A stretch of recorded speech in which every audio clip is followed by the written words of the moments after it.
All right, guys, welcome here to this match, Group B match between the West Indies women and New Zealand women, coming to you live here from Southampton. Absolutely beautiful stadium.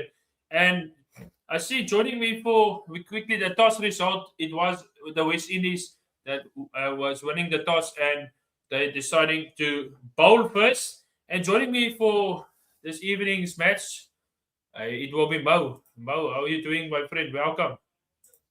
Yeah, it's actually not Mo, it's Manny. You can see my name Money. over there, but yeah, Yes. it's all good. But anyway, let me say how's it to you, and looking forward to just catching a few minutes of this game because, as I said, I might be dropping in and out, but thank you for welcoming me to your channel. I'd subscribed a long time ago, and obviously, you know, there are many people in the YouTube sphere who might not be fluent in Afrikaans. You and Yes. Hanno are probably quite a few exceptions. But obviously, you know, if people just subscribe and like the videos, it can sort of help gain some traction maybe. And I'm really happy to see you doing a cricket stream and also in English. But I'm just seeing the teams, you know, standing on the edge and they're about to walk out right now. And, you know, I have this tradition, Jean-Louis, and I hope you forgive me for this. Yes. Whenever they start playing the national anthems, I mute my screen and I stand up out of respect. So, you know, I'll inform you when that happens, and then I'll just mute my mic. Yeah. All good, all good. Let's quickly run through today's results. Early match today, it was Scotland beating Ireland with 40 runs. Quite a good partnership there between the Bryce sisters. I think it was 106. Well-deserved Yes. victory for Scotland today, earlier today. Yeah, I think it's fair. I mean, I was actually someone who predicted that Ireland would have a better shot of it, but neither of these teams have actually done very well when it comes to the ICC T20 World Cup. So it was effectively a case of which team would break their duck. And I thought that with Ireland having a somewhat greater cricketing heritage, they would have some, you know, say on this. But you know, Scotland actually have the better form coming into the match, so I should have known better. It was actually the Irish captain Gabby Lewis who won the toss and opted to bowl, just like the Sri Lanka captain did yesterday. But it sort of mirrored yesterday's match in that, you know, I mean, it wasn't even a mirror of yesterday's match, really, because while Sri Lanka got dominated, Ireland actually started well with a couple of early wickets. But then, as you mentioned, the Bryce sisters came to the party. And, you know, from there, I think Scotland's bowlers, especially the spinners, Kirsty Gordon, the former England international, who's gone back to play for Scotland, they just had a stranglehold on the game, and it was only going to be one result, really. Yeah, I want to say we are both live on Anu's channel and my channel. The players currently walking out onto the field. I hope, like I said, yesterday's game was a little bit one-sided. It is going to be the national anthems. Mo will be back with us now, so you just stay tuned there. Interesting game coming up here between New Zealand and West Indies. Like I said, yesterday's game was one-sided affair with England over the winning line. So Group B, switching our attention to this one. And earlier today, just a couple of minutes, it was Australia beating South Africa by 65 runs in their opening match. So switching our attention here to Southampton, it will be New Zealand taking on the West Indies. And it's busy time for New Zealand's national anthem. If you want to stand up, you're more than welcome to. But like I said, please feel free to be in the chat, doing it on both Anu's channel and mine. It's good to see. And we will be having Mo here for a couple of overs with us. So, yeah, if you're just joining in, it was West Indies that was winning the toss, and they elected to bowl first. And there's an opportunity here for you. Amelia Kerr playing in your 100th T20 World Cup match for the Black Ferns, the White Ferns. So congratulations to her. So we're quickly going to run through the starting lineups for New Zealand. Like I said, easy guys. We'll be opening with who's that player is going to open a batting here this evening with.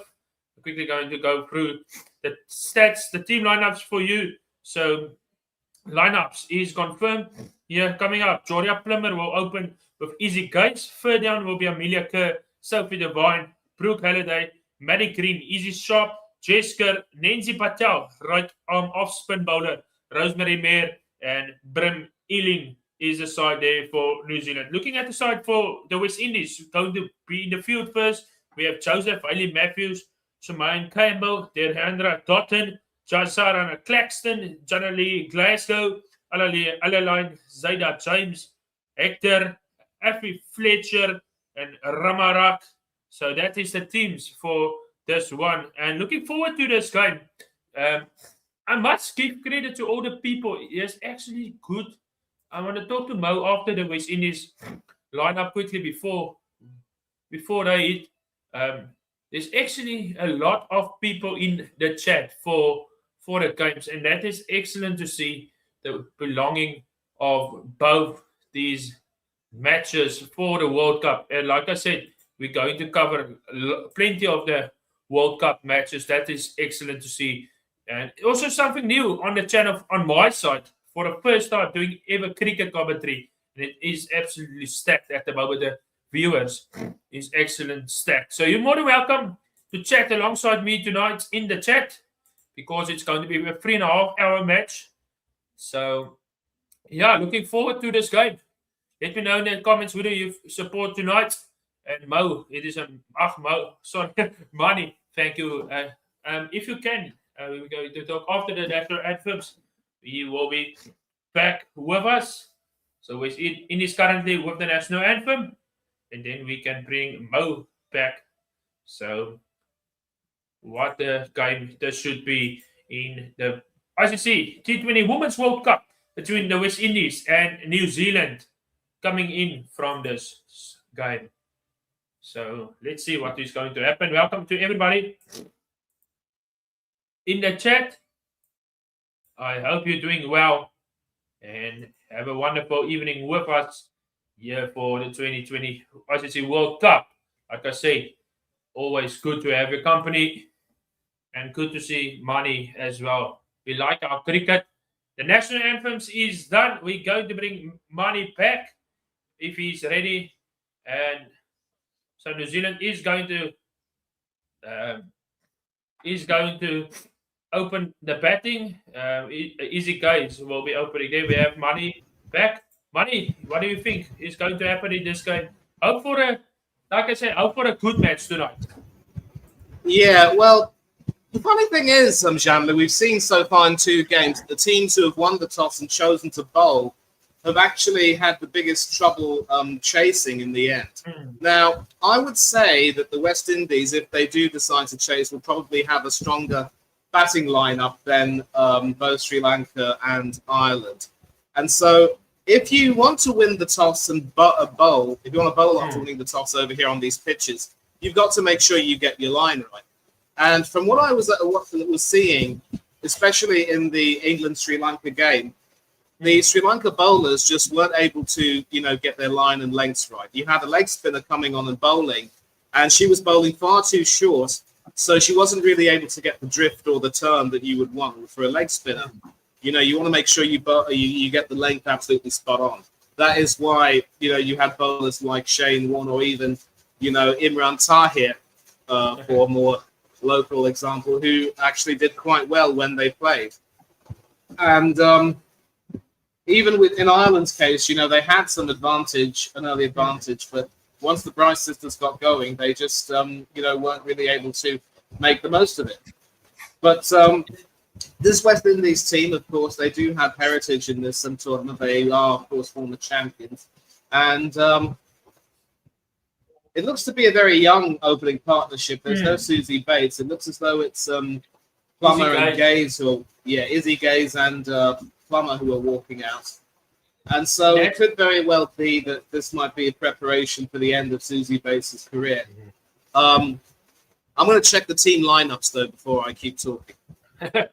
I quickly must make the scoreboard there. I see that on the side. I'm quickly going to make this on my side. There we have it. Quickly going to make it like this, then you can see what is happening here in this match, Plymouth, but not hoping hope for a good match. There we have the players. Plummer and Guys will be opening the batting here for New Zealand, and we must see the speech. It's the first match on Southampton, and Manny, I must tell you, there's a lot of people in the chat already, and it's good to see for the support for the Women's World Cup. Yeah, I mean, like, it is wonderful, and as you know, Jean-Lou, I'm not watching the Football World Cup, so this is effectively the only World Cup I'll be watching, and yeah, it looks a very, very young sort of lineup. I'm just take a look at the scorecard right now. Yeah, there's no Susie Bates. I think she's been rested for this game, but it will be the captain Kerr and the former captain Sophie Devine coming in at 3 and 4. So there will be quite a bit of pressure on Plimmer and Izzy Gaze to make sure they are able to get something out of it. And obviously a large core of the team that won the last tournament, but a few new players, Bree Illing, Nancy Patel, and 1 or 2 others. And, the West Indies team also have a strong core from tournaments gone by. And, as long as you've got... Yeah. Here we go. It's the first ball. James, bowling to Gates in the white ball, and you can carry on. First over spin. We see it today. Australia also opening the bowling with a spinner. And is this maybe the tactic we're going to see in the World Cup? Let's see how the speech is going to be. Just this first ball of the game. And nice driven by the fielder. You can carry on. Yeah.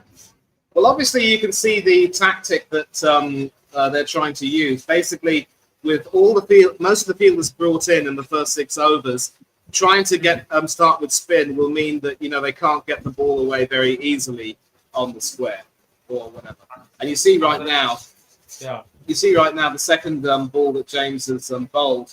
Again, it's just played back to the bowler. So this is how you want to bowl your left arm spin. You want to cramp the batter for room and make sure that they don't have the license to play their shots. Nice shot there, cut shot by Easy Guys, and that will be the first boundary for the the White Ferns. And Easy Guys and New Zealand up and running on the boundary. 4 runs being scored. Nice. Looking at this ball again by James. Just a little bit wide. Nice inside edge there. A little bit of a cut shot actually. Well deserved 4 runs there for the White Ferns.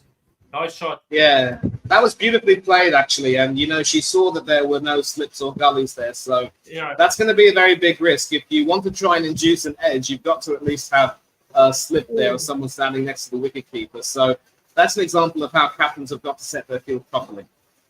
100%. So already 4 balls in this over. Empires for tonight. It's Ratti standing with... Anna Harris. So 2 balls to come in the first over. It's James to Easy Guys. Let's see what is happening with this delivery. Nice down the ground, but straight back to the bowler. Final ball to come in this over. 5 runs from the first over so far.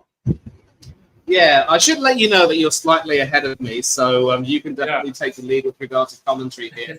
You're about 2 seconds ahead of me. So this is good bowling from the left-arm spinner, James. Obviously, apart from the boundary, she's stuck to her line and basically done what neither the Sri Lanka bowlers nor the Ireland bowlers were able to do.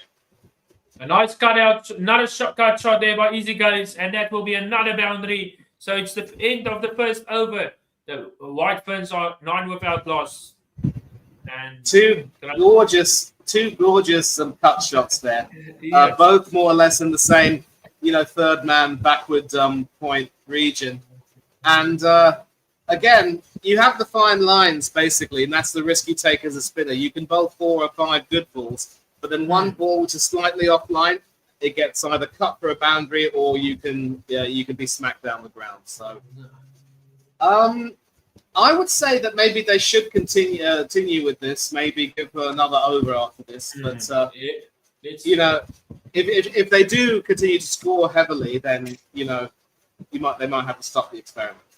So Inisa Hector is coming in to bowl the second over here for the West Indies, and she's bowling to Plummer. First delivery for Plummer. Let's see. Nice defense there. To Ali Matthews with the defense. Nice fielding there. Interesting to see how the it's a quite beautiful day there in England. Sun is out. We see today the first two matches in Old Trafford. The windy conditions, overcast. But quickly want to think who's going to be the top? Who do you think? Oh, nice ball by Hector again. Nice little bit of pace there. We must see this first 4 overs to see how the pitch is going to play. But who's going? Must be the stand out bowler maybe here for the West Indies here to put New Zealand under a little bit of pressure. Yeah, we see the last 4 bowlers there, James, Hector, Fletcher, and Ramharak. I think they will have some big roles to play, and maybe, some of the all-rounders can also bowl a bit. So, yeah, they'll definitely have a job to do today. And great shot there. Sort of played on the square to points. So, Plymouth's off the mark. Yeah, I think when it comes to batting first, they're trying to get themselves settled in. So, they seem to be doing okay. Bonnie, are you going to be here the whole stream or just a couple of overs? Yeah, listen, as I said, I'll be dropping in and out because I might have to do some stuff, but I will be back. I'm not going to miss this. Yeah, this should be a nice game, like you said. It's good to have 2 people commentating, but yeah, like you see, you're going to be in and out. So 2 balls to go. Good over here by Hector. Only 1 run out of this over with 2 balls to come. And Hector is now going to bowl to Easy Guys. Beautiful day there in Southampton. Hector, nice pedal sweep into there. And that should be 1 bounce over the keeper's head. 4 runs there by Easy Guys. A beautiful shot. And another 4 runs. What a shot there by Easy Guys' body. Yeah, that's the scoop, which is actually quite a popular shot now in this tournament. And we've seen it played on more than a few occasions, definitely by England against Sri Lanka. You premeditate, you walk to your offside, and then make sure you're on your way. And you have to time it very well because you can't move too soon. Otherwise, the umpires are going to cite you.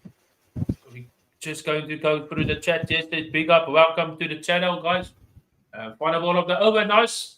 Again there for a fine third man there. Goes for 4. And that will be another 4 to the over. So 9 runs coming off the second over.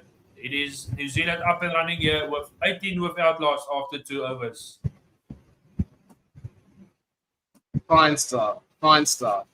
Excellent. And again, you see this is the risk actually you take when you opt to bowl first. You've got to make sure you get your lines spot on, and your fielding also has to be really good. But I think you also got to give credit to the batsmen for knowing where the fielders are, knowing what shots to play. So it's like batsmen have to think a little bit ahead as to what shots they have to play. Batswomen in this case, I should say. And yeah, great start for the White Ferns. See, bowling change coming here. Only Matthews is going to bowl. So immediately a bowling change. Just the milestones for today. Media turn is 75 runs for 2000s into 20s, and Easy Guys is 31 runs from 500 into 20s. So only Matthews bowling the third over to Plummer. And that ball nice with the fielding for 1 run. Yeah, once again, we see spin continuing, and I think Matthews is trying to do what the Sri Lankan captain did by not really giving any of her bowlers successive overs. She doesn't want to let the batters feel too comfortable, if you know what I mean. Yeah, changing the rhythm. You had slow left arm, and now you've got some off break. Interesting. Matthews sweep shot, reverse sweep, 1 bounce, 2 bounces, and won't let fielder cut out under the dotted. They will come back for 2. So at the moment, I don't want to go too early, but the pitch is looking good for batting here this evening. Nice sweep shot there from the White Ferns. Easy Guys. So yeah, it does look a very good pitch for batting. I mean, you don't have too many patches of green available. That's the surprising thing. So Ali Matthews coming to Easy Guys again, and no run there. And she's had to change the angle going round the wicket and keep a short, fine leg up there. So that's one way to do it, just to stop the flow of runs. Yeah, I think that is important for West Indies here, not to give wide balls, easy shots. Nice play there into the gap. We'll come back for two. Good running here from the Whitefish. Nice running. That's good to see. You're looking to run that. Two is excellent here. Two is so important in the cricket. Great play. Yeah, and that's something that Ireland actually failed to do late on in their second innings, because there were two needless run-outs, really, including their star player, Orla Prendergast. Really avoidable, you have to say. I mean, it wouldn't necessarily have affected the result, but still, you don't want to see it. Was that a chance there for Hayley Matthews? We will see now. Was there a chance gone there for? Yes, I just saw that. Top opportunity. Easy case. Drop catch there by Hayley Matthews. Net, unfortunately, cost there for West Indies there. Drop catch for Matthews. One more to come. Good over here from Hayley Matthews. 5 runs worth from this over. One more to come. Matthews bowling to Plummer here now. I beg your pardon, to Guys. And let's see. Final ball of the third over coming up. And nice bowling there. So end of 3 overs gone. It is New Zealand 23 without loss after 3. Yeah, just taking a look at that drop chance. I mean, obviously with bowling right arm off break, she had to follow through going to her left, and with the chance going to her right, she'd have had to readjust and try and go for it. So that's not an easy catch, and that's also not the first drop catch we've seen this tournament. But compared to some of the catches we've seen drop, which were absolute dollies, this one wasn't necessarily easy. And you take a look at the partnership, it's one player dominating and the other one sort of, providing support. But that's what you want to see. You want to see that kind of contrast and just see that partnership get steady more than anything else. You see another bowling change here for West Indies. Andrea Drotten bowling now to Plummer. And good to see West Indies changing their bowlers. Yeah, as I said, Janlu, the captain Matthews doesn't want to see the batswomen getting too comfortable, so you don't have the same person bowling successive overs. But it's a no ball actually, and I think we're going to see now that the bowler overstepped the mark, the crease, so it'll be a free hit. And with a free hit, you cannot be out of a free hit, so that's a gift for New Zealand. Not the front foot there from Dotton, way over the line. So free hit here coming up for Easy Guys. We'll also go down the ground through mid off. Let's see. Dotton bowling to Guys. And what is it going to be a wide? What's the decision? No. So good ball. Yeah, that's the ball you want to bowl. Of course, you cannot be caught out or bowled out of a free hit, but you can be run out. So that's the ball you want to bowl, and the free hit ends up not being used. Very experienced campaigner, Deandra Dottin, and using her experience there very well. High into the over the keeper's head. 1, 2, 3 bounces, and it goes to 4 there. So 4 runs there for Easy Guys, and Easy Guys is up and running here. Marnie, 24 of 16 already. Yeah. Again, this is what happens when you sort of bring the field in, but you don't have adequate protection behind the wicketkeeper. Obviously, I think Gaze was going for, the hook. And, if you had protection back there, that could have been caught. But in the end, it goes behind the wicketkeeper. And that's sort of a risk you take. That's a calculated risk, knowing that there's no field there. 100%.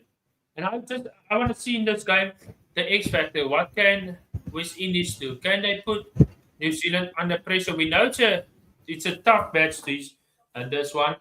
If West Indies not going to get wickets, it can be it looks like it can be a 180, 190 score that they're chasing later this evening.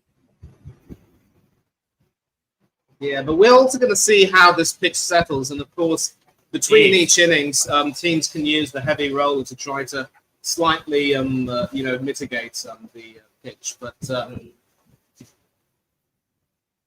nice one run there from guys. So 7 runs from this over, 2 balls to come, and a nice steady start here for New Zealand, the defending champions, of course. Will they go back to back? We will see in this tournament. And Doctor now bowling here to Plymouth. Money, we are already 34 people in the chat here on my side. I'm streaming the match on my channel and on his channel. So, like I said, it's good to see the people. It's good to like I said, it's good that we are doing the World Cup, and there's a lot of interest at the moment. Yeah, quite a few people actually are, joining in from Hannah's channel. I see one chap here, NS Sports TV. Big up to him, by the way. Oh, beautiful shot there from Plymouth. And that one will go for 4. End of the 4th over here. And New Zealand 34 without loss.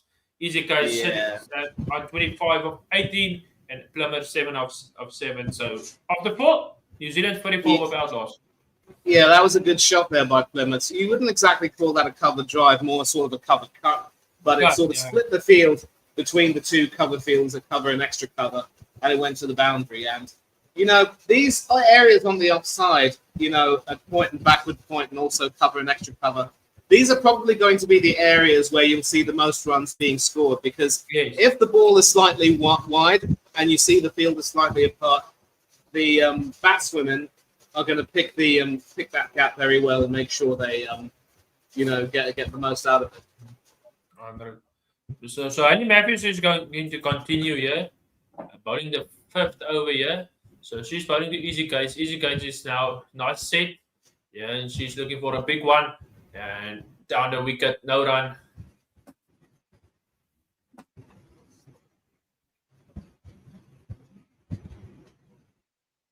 Yeah, she's bowling round the wicket, so obviously she wants to cramp the batter for runs and not bring about, many scoring opportunities. So it's not very easy to score on the leg side when you have the fielders there. Can a little bit wide there with the ball from Matthews, goes straight to the fielder, no run. So, yeah. We just want to see competitive cricket tonight, not massive, not like yesterday evening where England dominated that game. Just going through the chat here, which Indies gonna slap New Zealand by my cousin. Let's quickly see here. My cousin is a big player. Welcome to the chat here, Mark. And that one, nice shot there from Easy Guys, another boundary. And New Zealand up and running. Beautiful shot there, money by Easy Guys. Excellent. Yeah, she used her feet well, got to the pitch of the ball, and snapped it back there. And there was a slight element of risk because it went in the air, but I think she knew that the field was not very well guarded in that area. And you see there, Claxton running all the way from square leg. She was never going to get there. Another reverse sweep, another boundary from Easy Guys. Hayley Matthews under pressure. 2 back-to-back boundaries for the White Ferns. Easy Guys, nice going. 70, she's on 33 of 22. And a nice reverse sweep for another excellent shot.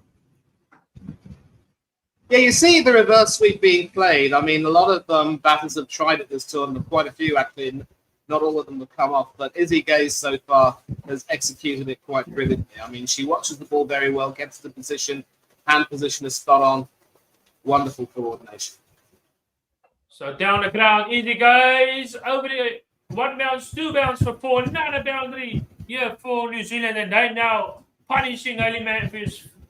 3rd consecutive boundary, and it's another one. New Zealand with 1 ball to go, already 12 of the over. What a shot there from Easy Guys. Using her feet again there, Barney. Brilliant.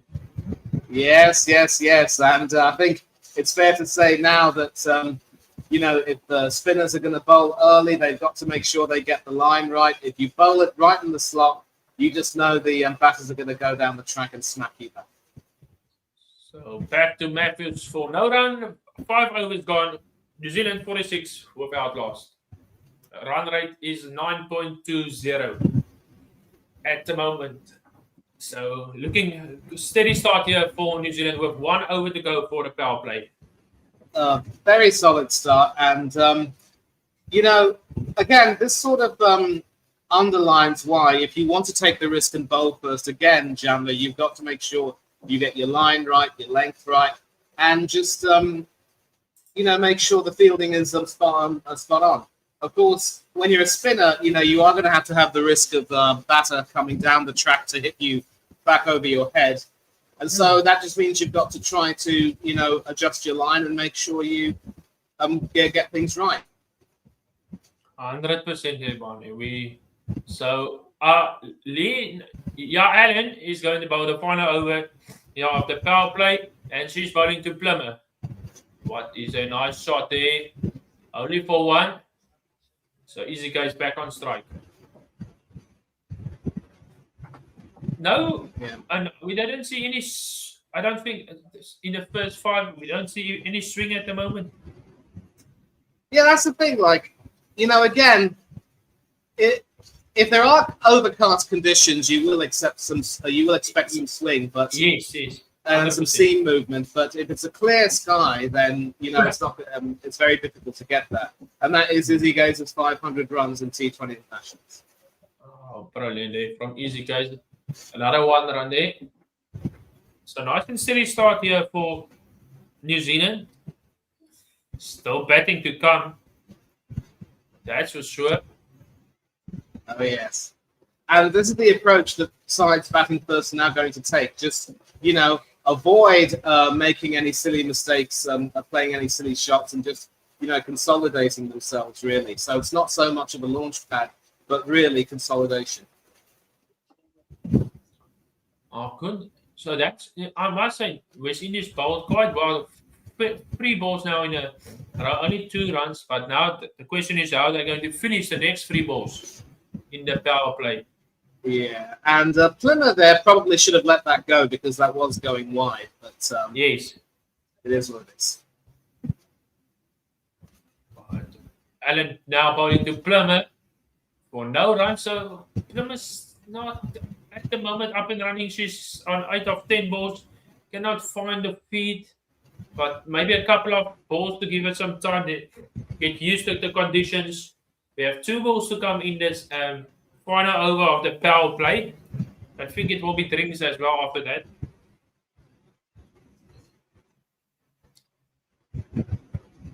So Allen bowling a wide and good take there by the keeper, but unfortunately it's a wide. Great keeping there by Campbell, but unfortunately just a little bit wide. Yeah, you see that Plymouth going for that when she probably should have left that alone. But just coming back to Plymouth, I think she just needs to settle down a little bit and just avoid doing anything rash. And she's providing great support to Izzy Gaze so far. So 2 balls to come in a 6th over here. It's Ellen. Nice shot here from Plymouth, but she finds the fielder, and that is an excellent catch there from West Indies. And it's the first wicket gone. It's Joya Plummer gone. Good catch there, Amani. An excellent wicket. First wicket gone for New Zealand. Yeah, couldn't have come at a better time, actually, because, New Zealand were looking good, just 1 run short of their 50. And, of course, again, there's always going to be that risk when you try to play an aerial shot. If you find the fielder, then, you're literally sunk. And that square leg fielder is obviously going to be a key position in this tournament. We've seen square leg fielders actually let balls go for boundaries because they couldn't catch them, they couldn't see them. But this was the well-taken catch, and Plymouth goes for 8, 1-4. Struggled a bit, was providing good support, but the partnership has broken 1 short of 50. And that brings Captain Mealy Kerr to the crease. Yeah, we must stand still here by Mealy Kerr. I in the preview on our channel, I said she will be the leading run scorer, but let's see how she's going today. I'm a big fan of Amelia Kerr. Just the work rate that she's doing, and let's see. I think she can come in here now. The platform is laid for a nice score. Let's see what Amelia Kerr can do. But just coming back to your point, Marnie, excellent catch to get rid of Plibber. It was the sun was in a nice low catch, and like you said, brings Amelia Kerr back to the crease. But it's currently the drinks break at the moment, if I'm not mistaken. I think there is a short break, obviously, before the next batswoman comes in. So I think maybe they're just taking their drinks right now, trying to combine the two. And I've got some advertisements on my television right now, obviously. The tennis starting from Wimbledon on the 29th of June. That's going to be quite exciting. I'm sure South Africans will know about Kevin Anderson. Of course, maybe you don't play yet. Yeah. And of course, there were some great players back in the day, the likes of, obviously Wayne Ferreira and Marcus Ondruska, Kevin Curran, long back in the day, and Ralph Stafford and a few others. There's quite good tennis players at the moment. So, yeah, we will. You currently the drinks break. Guys, please, don't forget. We are both on Anu's channel and my channel. Please hit that like button and share the stream to everybody to come and join. You're more than welcome to chat in the stream with me and Mani. We would like to hear from you guys as well there in the chat. I already read that comment from Markin a little bit earlier, so you're more than welcome to let that comments come through. So, yeah, final ball to go in this sixth over and brings Amelia Kerr to the crease. Let's see my best player there for New Zealand. So I like it. So here we go. Final ball of the sixth over. Good over here from Eleni. Free from it. And Amelia Kerr defends. So the power play is gone. New Zealand 49 for 1 after 6.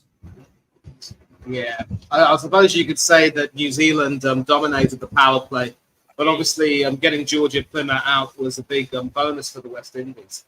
However, it is quite pertinent to note that with Amelia coming in, she will obviously look to try to consolidate and play the same role that Plymouth played in supporting Izzy Gaze.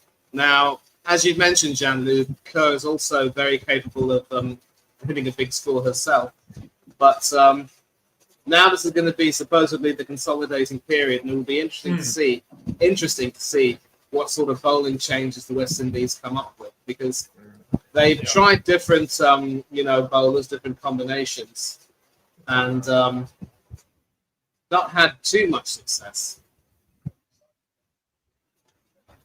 So I think maybe Fletcher, change of bowler. Fletcher coming into bowl, and she will be bowling. Effie Fletcher, 39 years of age, 110 matches for West Indies, and she's going to bowl the Easy Gaze. The field now, power play gone, so these fielders now, 4 fielders outside the 30-yard circle. So Fletcher bowling to Gaze. Nice shot there to the field for 1 run. 50 up for New Zealand.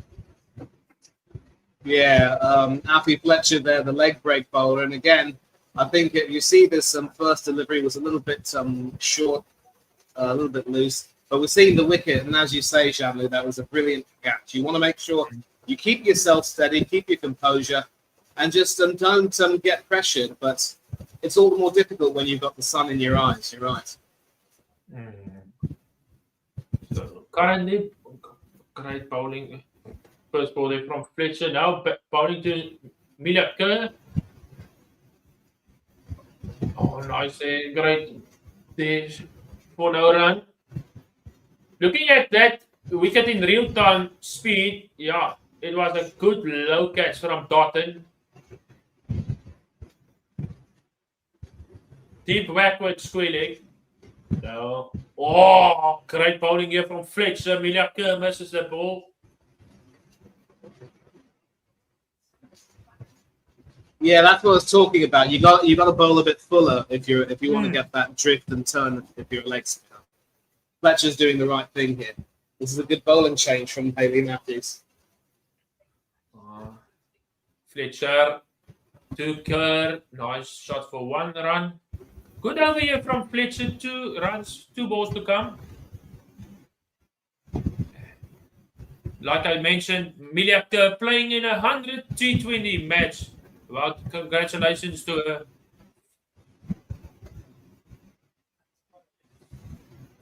Getting a cap there earlier today. So good over here from Fletcher. Can she finish it good? Bowling to Gaze. Oh, now, like you said there, Marty, bowling a little bit fuller. And it's starting to work for the West Indies. Yeah, and the thing about bowling leg spin is that if you're a batsman or a batsman, you want to try to play that, you've really got to watch the ball because leg spinners do have a lot of variations. They have the googly, which goes the other way, and of course, you've always got to be very careful of the drift, which leg spinners get. What? That's probably the best over here. 7 overs gone, 2 runs from that over from Fletcher. After 7, New Zealand 51 for 1. Yeah, as you say, the best over, and it could very well be that Abby Fletcher bowls at least 2 or 3 overs in quick succession to try and, stop the flow of runs.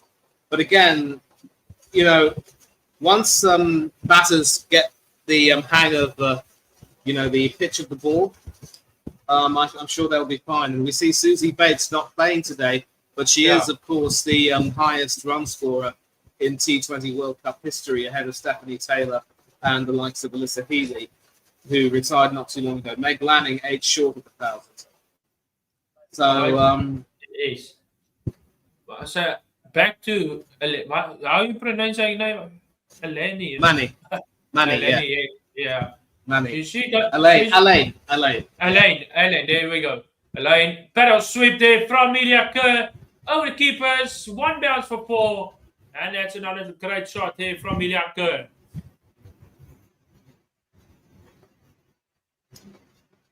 Yeah, once again, we're seeing that paddle sweep or the scoop being played. And, that is really the best shot you can play if the ball comes onto the bat. And because there's no fielders there behind, so that's an excellent shot. Like you said, there's not plenty of fielders there in that position.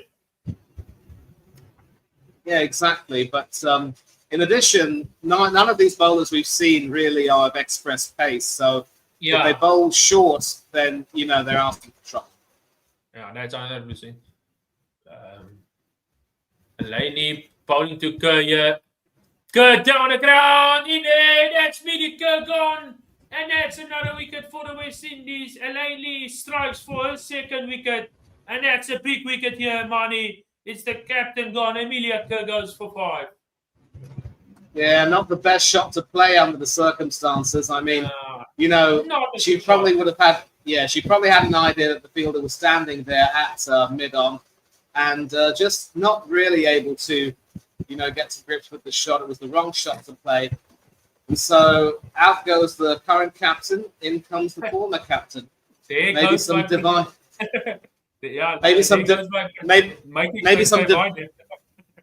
divine intervention is what New Zealand need.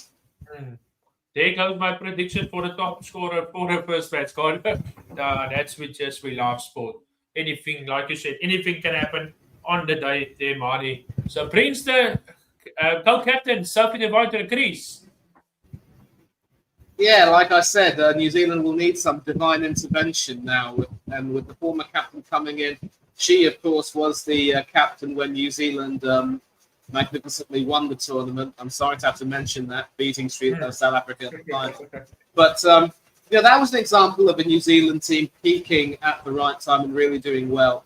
I don't see them defending their title, but they will definitely give a good fight. And so, Devine, let's see if she will provide some divine intervention. And straight off the mark there from Sophie Devine for 1 run. And so, couple of good overs here from West Indies. As we look at that wicket from Emilia Kerr, just a little bit, not want to say a little bit underneath the bat, just a couple of upwards, but not great timing there from Emilia Kerr.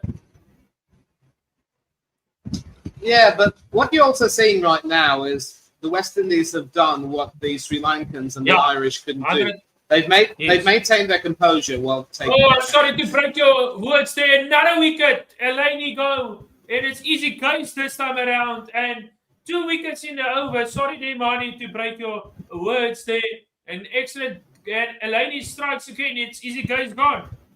Yeah, don't apologize. I mean, once again, it's the same mistake made, the same fielder, the same position. And more's the pity because Izzy Gaze was playing so well. So well there. And good 2 wickets. Good 2 wickets here. The West Indies supporters up and running there in Southampton. What a great over here with 2 balls to come in the 8th over. It's the depart there from Easy Guys, like Manny said. She was looking good. Goes for 39 of 29 balls with 8 balls, strike rate of 134. And now a little bit in trouble here in New Zealand. Great comeback ball. Great bowling, disciplined bowling here, Manny, by the West Indies now with 2 balls to go. Yes, I think it's fair to say that Fletcher and the Lane have sort of, really put the shackles on New Zealand right now. And, they've sort of ramped up the pressure a little bit. And it's disappointing to see both Mealy Kerr and Izzy Gaze go out the way they did. The same shot to the same fielder. It's like, you've got to be a little bit more careful, and you'd think that they would have shown a bit more prudence there. But now it's Sophie Devine and Brooke Halliday. Yeah, Halliday. Hopefully she'll make it she'll make it a holiday, but we'll find out. Great figure there from Eleni. So from 3 for 8, 1.4 overs. And can she get another wicket here in this over? We see earlier today 3 wickets there from Gordon, if I'm not mistaken. So back here by Eleni. Yes, it was. Yeah, go ahead. No run there. Yes, it was Kirsty Gordon for Scotland against Ireland, and even yesterday we saw Freya Kemp take 3 wickets in an over. Yeah, both bowlers were actually on a hat trick, but they couldn't get it, and yet. So now the consideration here for New Zealand to build on a partnership, and it's an excellent over comes to an end here from Eleni. It is 5. From that 2 wickets in this over. After 8 overs, New Zealand 56 for 3. So consideration, the boring stage now here for New Zealand needed money. Yeah, absolutely. And you can see right now that these 2 bowlers have, already, Athy Fletcher bowled a brilliant over the one before. And then, of course, with the pressure slightly increased, Ali Lane just...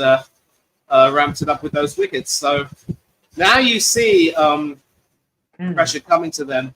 And it's just as well that you've got 2 experienced campaigners in Sophie Devine and Brooke Halliday. They're now going to be key in negotiating this. And of course, you've also got Maddie Green coming in at number 6. Not very deep batting, it has to be said. So a lot of pressure now on this partnership. The ninth over first ball goes for a boundary. Sophie Devine gets her first boundary, and nice late shot there again. Let's see this replay again from bowls a ball. Then they again nice shot there in the gap. Easy shot for 4. Yeah, that's Sophie Devine. Not too bad. That's not too bad delivery there from Fletcher, but just wide enough for Devine to get to the pitch of that. Excellent cut. Nice one there. Yeah, we're going to talk a little bit later. Like me and Marty talked a little bit earlier before the stream. We talked about Australia, South Africa's result, and we will talk maybe in the innings break a little bit of that.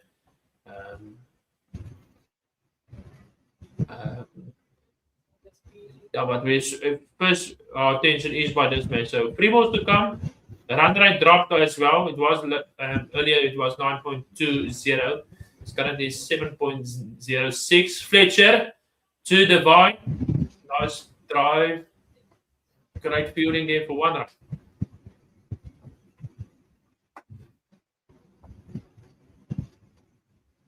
And you see, This is going to be obviously a crucial partnership now, because you've got to maintain the balance between playing sensibly and trying to, keep the scoreboard ticking. And it's not going to be easy when you've got spin from 3 different angles. So quite a number of teams have picked plenty of spinners in their squads. Yeah, like this supporter says New Zealand in trouble after a great start. 100% agree there.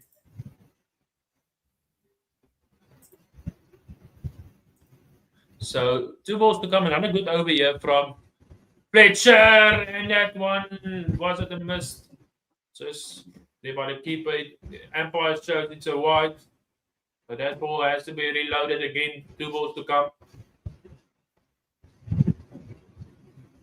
Yeah, that's always going to be a risk there, and with the wicketkeeper standing so close to the stumps, you've got to make sure that you stay attentive and make sure you get the ball. And if it bounces off you and it goes for a run, it's not a nice feeling. Only for 1 is Sophie Devine. So another 5, 6, 7 from this over. 1 ball to come.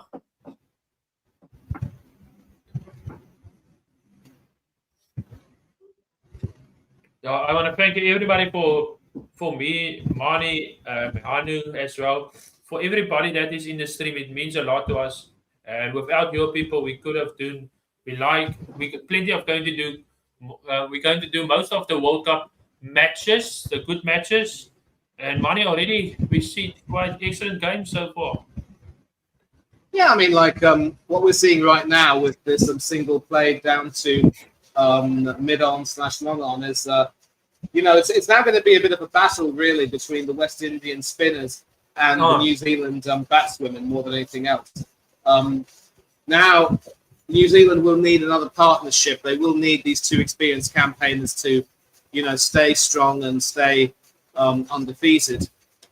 And the West Indies now do have some options, but the most important thing for them is not to release the pressure. That's, like you said, that's important, not to release the pressure. It is going to be a lady with her foot over almost another edge. Great bowling here from a lady, and great figure so far. What a first ball goes for the 10th over there, Mani. Brilliant. Yeah, that's the type of ball you want to bowl if you're going over the wicket, sort of going to the other side, cramping the batsman up for the batsman up for room. Decent seam position over there, which sort of means that the ball will sort of be moving away from the left-hander, and well taken by the wicketkeeper. Oh, not great fielding there by the West Indies, and that's Brooke Halliday gets her first boundary there, and not good fielding there from the West Indies. Yeah. Fine shot, but as you say, Jamlu, the fielding was probably not the best. We'll see a replay of that in real time to find out. Oh, yeah, it just goes right through her.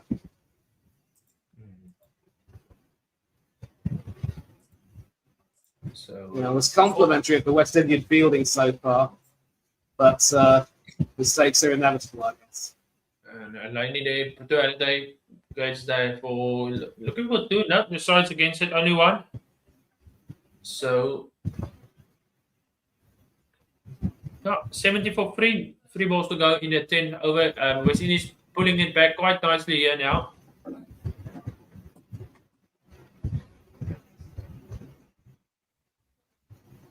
And that's money that, like I said, if West Indies can put this pressure on New Zealand and both not to release the pressure, they can put New Zealand on a little bit of pressure here with the batting still to come. If they're bowling good, steady, tight lines. Yeah, they can, and let's see this next look. Nice this back by Devine. So now 5 runs from this over. We have 2 balls to go. And as you were saying, it is going to be on incumbent on the West Indies to make sure they don't release the pressure, because New Zealand are finding it hard to score runs. They have to work for their runs, and but we'll see how the innings progresses as we come to the midway stage of the innings. Oh, great run! Looking for 2, Sophie Devine. Oh, that throw not wide there. Great running there. almost thought Sophie Devine were in trouble there, but not a good throw to the keeper. Yeah, I mean, obviously Divine thought that she had to try and come back, but that's always a risk because you see right there, she plays that to deep mid wicket, yeah? I mean, mid wicket. And had the throw been much sharper, you know, the ex-captain would have found herself in a huge spot of bother. Like you said, it puts her in trouble there, but only 1 run. So that is the halfway stage. 5, 6, 8 runs from it. Delaney free for 16 after her third over. New Zealand halfway stage money. We are 73 for 3. What's your thoughts so far halfway? Yeah, it's been an interesting game of chess. I mean, you know, you haven't seen one side really dominate. You've seen New Zealand make an excellent start, but then the West Indies have pulled it back a bit. You want to see that kind of, you know, equilibrium. You don't want one team to dominate. And what I saw when England played Sri Lanka was England just were allowed to completely, you know, get a great start. They had a brilliant partnership between Danny White-Hodge and Amy Jones. It went for over 130 before Jones went out. And so you just knew that the match was really only going to go one way because Sri Lanka's batting wasn't really that good. And Lane there with 3 for 16 or 15 so far. Best figures in the tournament. Kemp obviously with 4 wickets and topping the list. So now we see Karishma Ramharak, who's taken 2 catches already.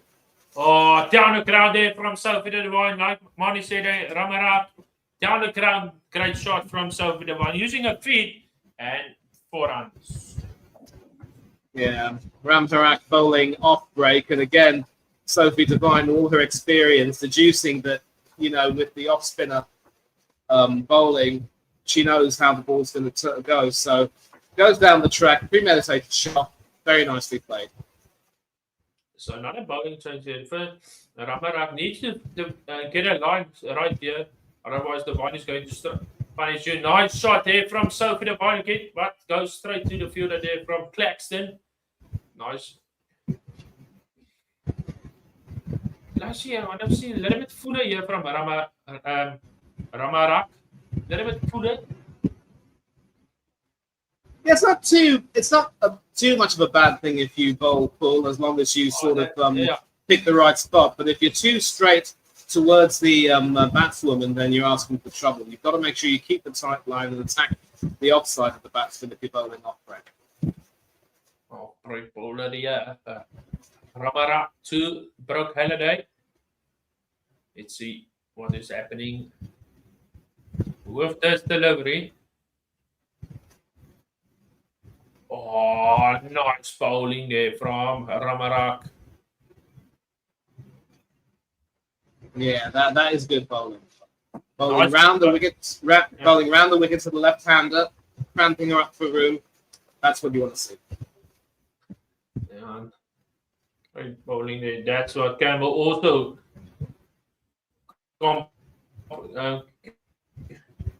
given a little bit of great clapping hands there from Ramharak. A little bit too short, and it's Brooke Halliday finds the gap for 4. And that is the big problem, already which is why force in the tournament already. Yes. Go ahead. You know, no, it's all right. It's all right. I should apologise actually because she bowled it too short. There's hardly any protection on the leg side. It's a packed offside field, and Halliday just said thank you very much indeed.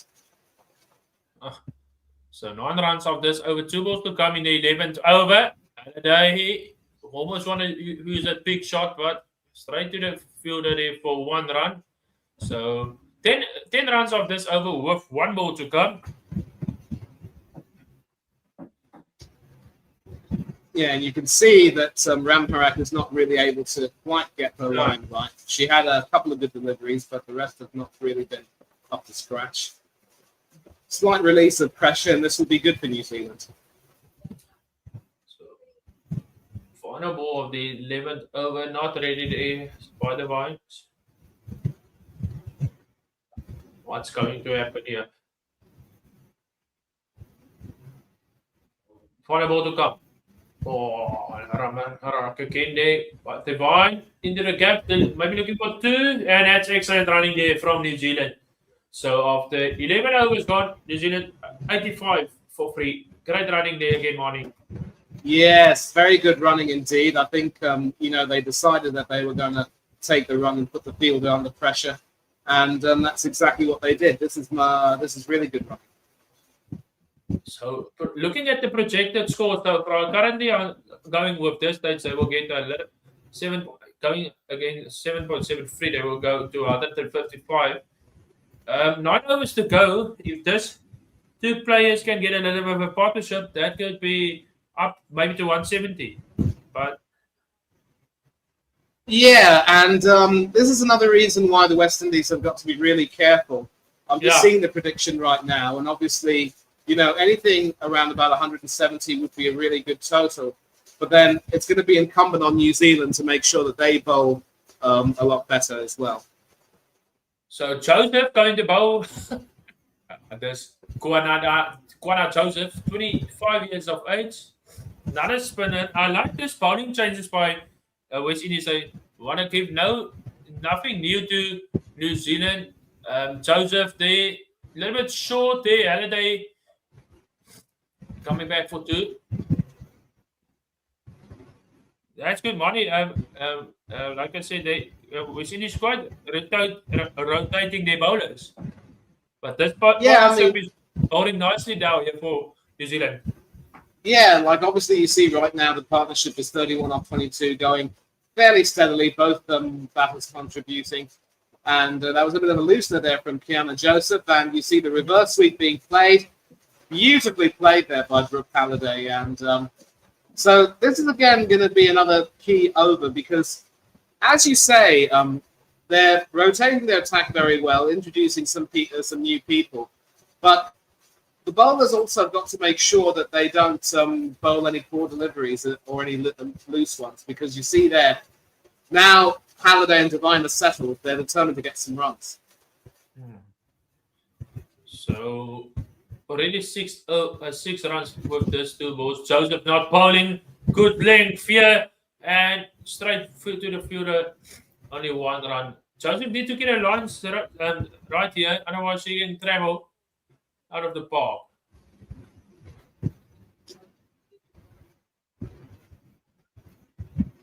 Yeah, basically some loose delivery, sort of allowing the batsmen the batters to be a little bit free. I see former New Zealand batsman Craig McMillan a part of the coaching staff.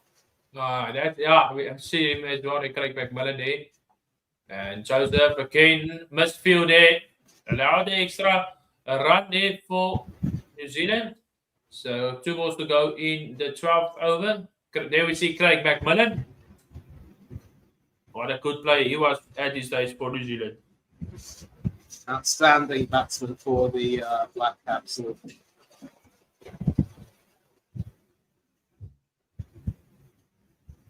He would have enjoyed playing T20 cricket, but he was definitely a very aggressive, very strong, robust player.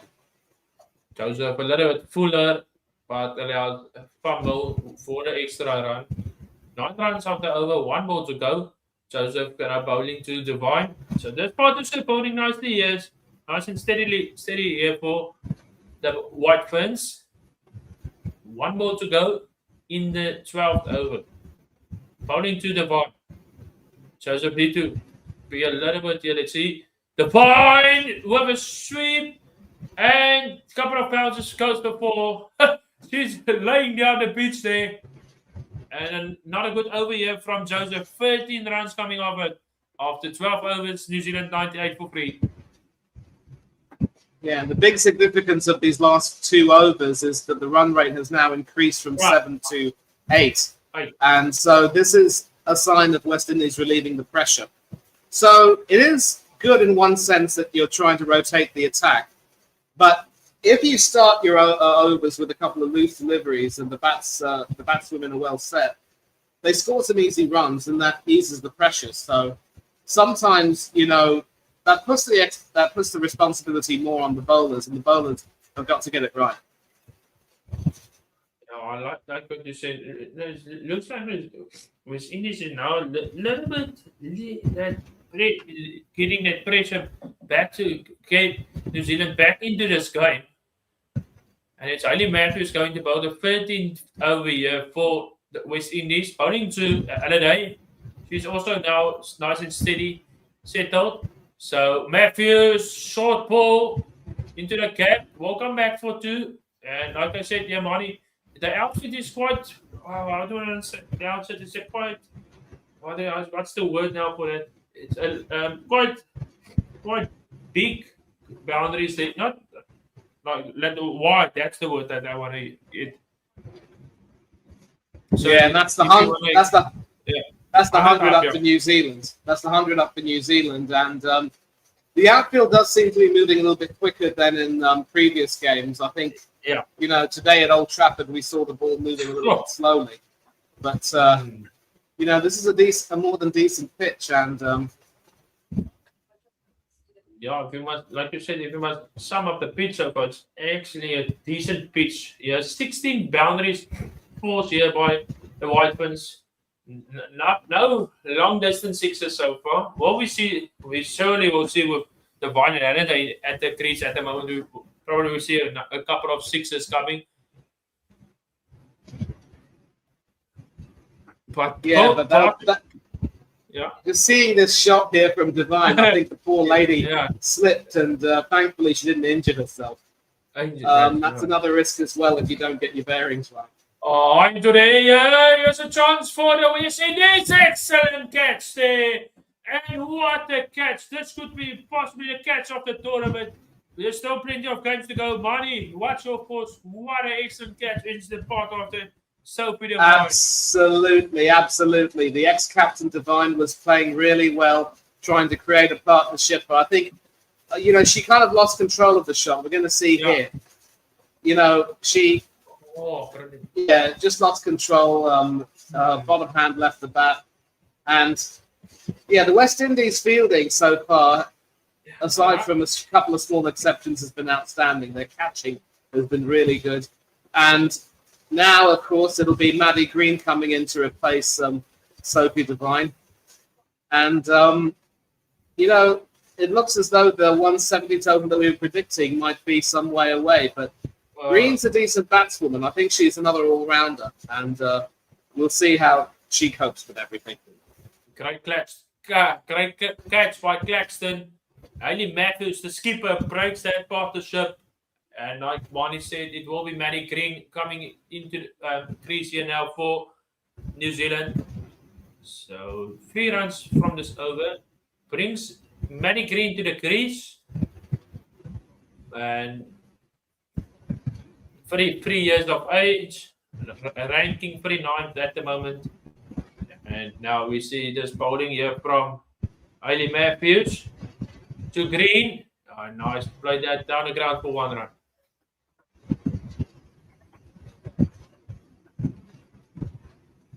Yeah, Matthews there basically changing the pace of the delivery. We're going to see the wicket again. She sort of changed the pace. It was slightly slower.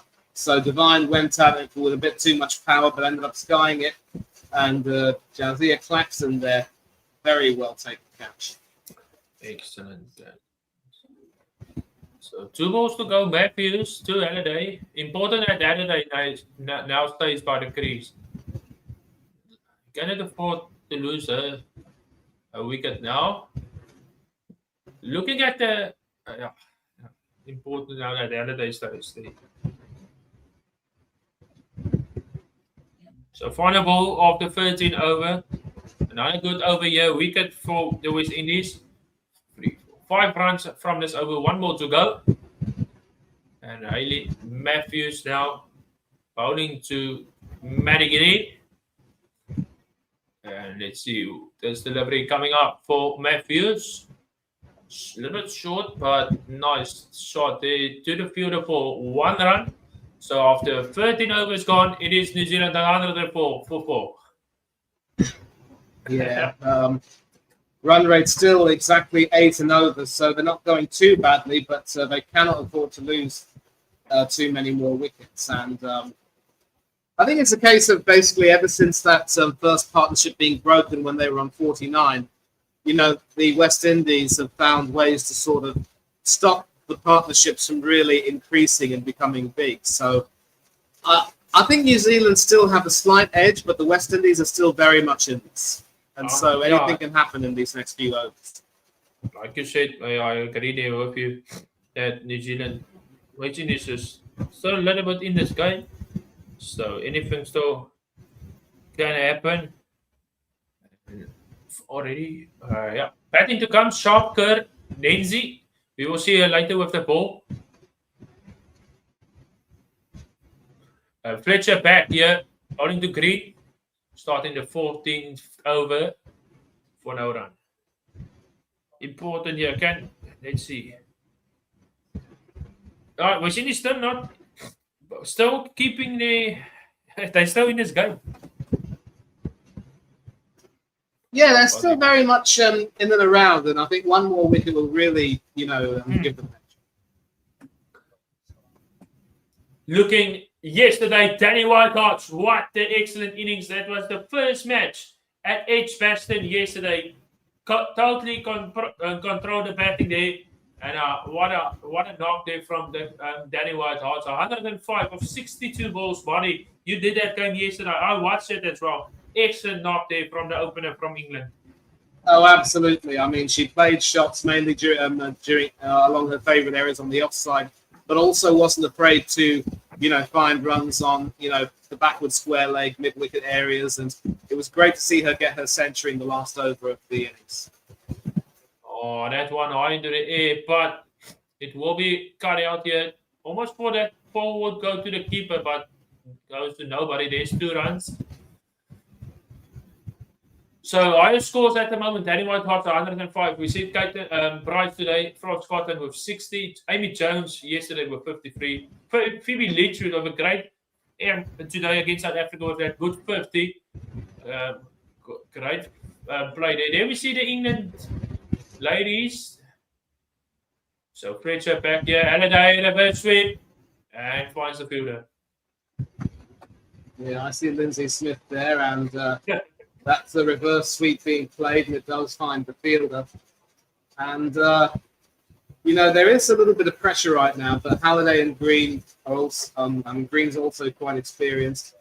They're just going to have to make sure that they, just look for singles and twos, and then if they find the bad ball, just hit it. But you see there, that's well played by Halliday to the cover region for the single, and they're just going to have to go. They're just going to have to go be a little bit steady at this point. Like I said, they need to be steady. 4 runs off this over, 1 more to come. Another good over here. Better bowling here from Fletcher over here. Oh, misses that one. Just the stumps here. Good over there from Fletcher. After 14 overs, it is New Zealand 108 for 4. It will be drinks as well. Yeah, you can already see the shackles being applied a bit, and this is going to be the last phase of the over, so it will be interesting to see what happens. But one thing I can say is that in stark contrast to Sri Lanka and Ireland, the West Indies spinners bowling first have, for the most part, done a really good job. I mean, credit has to be given to, Fletcher as well for keeping an end really, really tight. Her economy rate has been brilliant, even though she hasn't taken a wicket. Because in T20 cricket, dot balls are, gold dust if you're the side bowling. And, that just increases the pressure more than anything else. So 6 overs to go, yeah, Barney. If you're going to predict the score, what do you think? 6 overs to go. What will be a competitive total here for New Zealand? Yeah, I think if they are able to get something like 160, I think they will be very happy. But it's not going to be very easy. 170 at this point would be a bonus. I think let them aim for 160 like Scotland got today, and then try and make sure they keep the bowling tight. Yeah, I agree. But on the other side, if we look at West Indies, if they can pick up 2 wickets now, yeah. Then you go to the all sorts bowlers, and then New Zealand find themselves in trouble. So lots to play for here in the last 6 overs.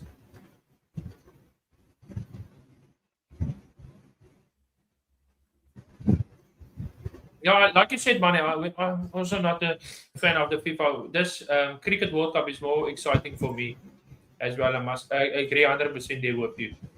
Not in the World Cup at the moment for the soccer as well. Yeah. I'm liking my cricket and my rugby. That's what I'm liking. And like I said, for the first time, it's on my channel, the cricket. And 2 matches already today, and it was the views brilliant. So yeah. Well, that's great. I mean, I'm really happy that you've got some exposure and some traction here. And so this is actually something nice to see, sort of away from everything that's going on in the Americas. But, last segment of play. Let's see what happens.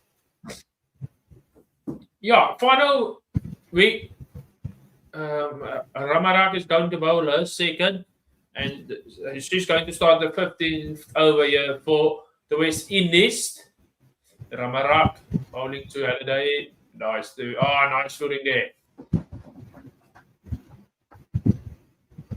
So I want to mention we're going to take a quick break at the halfway stage of the innings. We're quickly just going to put the score, getting some snacks there, and then we will be back for the second innings. But we are here, still 6 overs to go. 2 great balls, better balls there, Mani, by Ramarak. Yeah, that's what Karishma needs to do, basically. Just you're bowling around the wickets of the left-hander, as I say. You've got to make sure you cramp up the room and prevent her from playing her shots. Get your fielding spot on, no loose deliveries. Let's see what she does now. Oh, brilliant bowling. Better bowling here from Ramarak. 3 dot balls. Could just be the pressure back to Halliday. We will find out. The run rate dropping a little bit as well now. Was now 7.45 again. So great bowling here. Ramarak keeping that run rate down. So obviously attacking shot using a feed there. But Campbell with the fielding and for 1 run. Yeah. Obviously, you see there Halliday having to try and release the shackles a bit and just start to create something for herself. Now we're seeing the wickets, obviously, and it's disappointing from a New Zealand perspective to see catches being taken in that same position. And then obviously they're going phase by phase and talking about how New Zealand started well, but have just been pulled back a bit. Good over here from Ramarak. Only 1 of this 15 over with 1 more to come. Good discipline bowling here by the West Indies. 1 more to go. Ramarak to Green. Looking for 2 here. No, only 1. And that will be the end of 15 overs. So 30 balls to go. It is New Zealand 110 for 4. Yeah, that's the type of over you would want from a West Indies perspective. Tight line, not really giving the batters any opportunity to, create anything or do anything really worthwhile. It's that's really what you want to see. And now, how Halliday and Green will negotiate these next 5 overs will determine really what the outcome will be. At this rate, they'll struggle to get 150, but if they can lift off the shackles, I think they'll be happy with 160. So Fletcher bowling. Really well. Yeah, sorry to break your point there, Mani. If I shot and Fletcher bowling the 16 over, using a feed there by Green, and that's the first maximum of the game. Yeah, that is a fine shot there from Maddie Green. That will definitely relieve the pressure. Dancing down the track, getting to the pitch of the ball, and sort of using a slightly long handle there, but she hit it very cleanly. It was going high, didn't know if it was going to go far enough, and it did, 75 meters. Oh, 75, that second ball, dot ball. So what will New Zealand end on? You will have to stay here with us to find out. Can we see a good last 5 overs here for the White Ferns. Nice cut shot there, but finds the fielder for no run again. And at the moment, it is West Indies keeping with the spinners. Yeah, this is why a large number of teams have picked more than 3 spinners in their squad, and quite a few of them are starting with 3 spinners. We saw England do that, and I think Australia might have done that today. Using a feeder game by Manny Green. They're coming back for 2. So 8 runs after over 2 balls to go in the 16th over.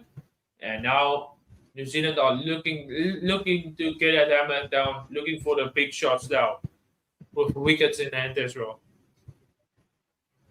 Yeah, they do have wickets in hand, but not too many wickets, and there are still plenty of balls left to be played. So, got to be careful. They might need to be careful not to lose one wicket or 2, and finds the fielder there. So, the best bowler here for me, it's Alani, 3 for 16 shares, 1 over left, and probably the other bowler, the standout bowler there for you. Money? I think Fletcher's been very economical. She's got 1 delivery left. She's one delivery here for Fletcher. And that ball into the cap. What a defense. No, good fielding there from West Indies. And they will come back for 2. So after 16 overs, it is New Zealand 121 for 4. Yeah, they needed that over, actually. It's 11 from the over. And that sort of brings the run rate back to above 7.5 and gives them some hope of being able to, launch out. And I'm going to take a look at the scorecard as well and see who else might have some overs left. You mentioned Elaine has an over left.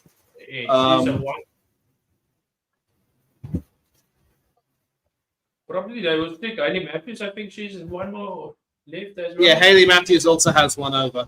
And obviously, it's a good captaincy as well to not give too many people too many overs, especially if they haven't been able to, be economical or take too many wickets. So Ali Matthews is going about the 17th over Manny Green for 1 run there. So West Indies doing not quite good here in the last couple of overs. Can they keep the pressure on New Zealand? Make them hit the big shots into their heads? Yeah, well, I think they've cut down the loose deliveries for spinners and they've kept the pressure on and they've done really well. So credit to them in every respect.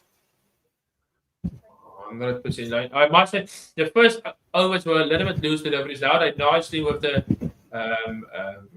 nice bowling, but a nice reverse sweep here from Brooke Halliday. And that will be a reverse sweep for 4. And Brooke Halliday moves on to 33 of 25. Nice handy innings here from Brooke Halliday. Yes. Definitely a fine innings and definitely a fine shot there. She knew she wanted to play the reverse sweep and selected the perfect ball there. Matthews bowling slightly short and saw that there was no third man. Nice. So third ball in 16.3 overs, defending for no run. So I think if New Zealand can get to maybe 160, it will be a competitive total, or maybe to 150. We must see how West Indies is going to start. We will be talking with a little bit with the bowlers now, Maddie. New Zealand have good bowlers, but still we're just focusing in here with the remaining overs. Yeah, obviously, if you go ahead. I must say, looking at Matthews using a speed here. First ball 72, 82, 74, 81, 71. That was a good catch, like we mentioned a little bit earlier with that wicket. So Matthews now bowling again to Green for 1 run. So Matthews doing a quite good job here, 5, 6 of it. So 1 ball here to go. And I must say, West Indies is excellent bowling now here in the depth overs. Like you said, Marnie, in that first couple of overs, it was all over the place. And now they have finally find that length. Yeah, and obviously Matthews has been shrewd enough as well to make sure that You know, she's not kept the batsmen comfortable. She's not rewarded any bowlers who have, you know, been loose. And great shot there, but that's also straight to the field. Misfield, yeah. Misfield there. So that is the 17 overs gone. 18 balls to go. New Zealand 129 for 4. And now last 18 balls. Where will New Zealand get? We see the bowling figures here. We have Elaine. She will definitely bowl 1. Then the question is, will we going back to pace or will they keep it by spin? It seems to me that Ramharak has 2 overs left. Elaine has 1. So it'll probably be Ramharak, Elaine, and then Ramharak. And that'll sort of make the quota even out because James, Hector, Dottin, and Joseph had 1 over each. They've all been expensive. So Hayley Matthews hasn't gone back to them. But whoever's bowled a full quota, they've been very economic. 100% economic. The finals, 18 balls. It will be Elaine, the best bowler for West Indies today. Bowling 2. Brooke Halliday, just that one. On the pan, I think. Is it a... No, what's the umpire's decision going to be here? No, dot ball. Great keeping here by Campbell.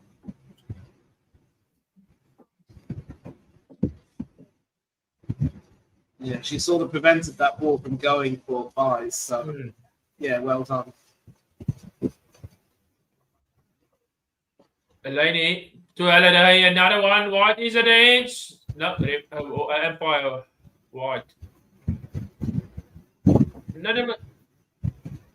Coming up the run chase, we will be seeing Melia come with the ball. Rosemary Meir, that young Marnie, that spinner Nancy as well. The run chase coming up a little bit later. Hayley Matthews, Joseph, Barton. So Elaine. Yeah, very interesting battles. Very interesting. Edge there for 1 run. Yeah, that should be interesting battles, like you said. I really like the bowling, the better bowling here in the second from the 10th over. Good bowling from better line from the West Indies. I must give credit.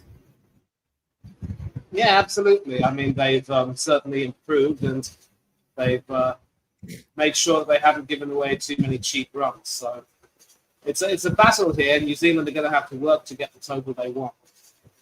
160 would be good, but we'll see what happens. They must work hard to get to a competitive total here. Elaine to Mary Green. And then finds the edge, another pedal sweep. And that finds the finds the boundary for great shot there from Mary Green. Very useful runs, and once again down to fine leg from the scoop. No protection in that area. And again, these are useful runs. So we see here, it's all about knowing when to move across and then get in position to play your shot. And when you get the timing right, there's no stopping that. No stopping. 3 balls to go. So in the 18th over, it is Elaine to Mary Green again. Using a feed straight to the field for 1 run. That ball, the speed delivery was 61 miles per hour. 5, 6, 7 runs from this over with 2 balls still to go. Now, maybe the launch here from Brooke Halliday in the next over possibly. Will she looking to launch?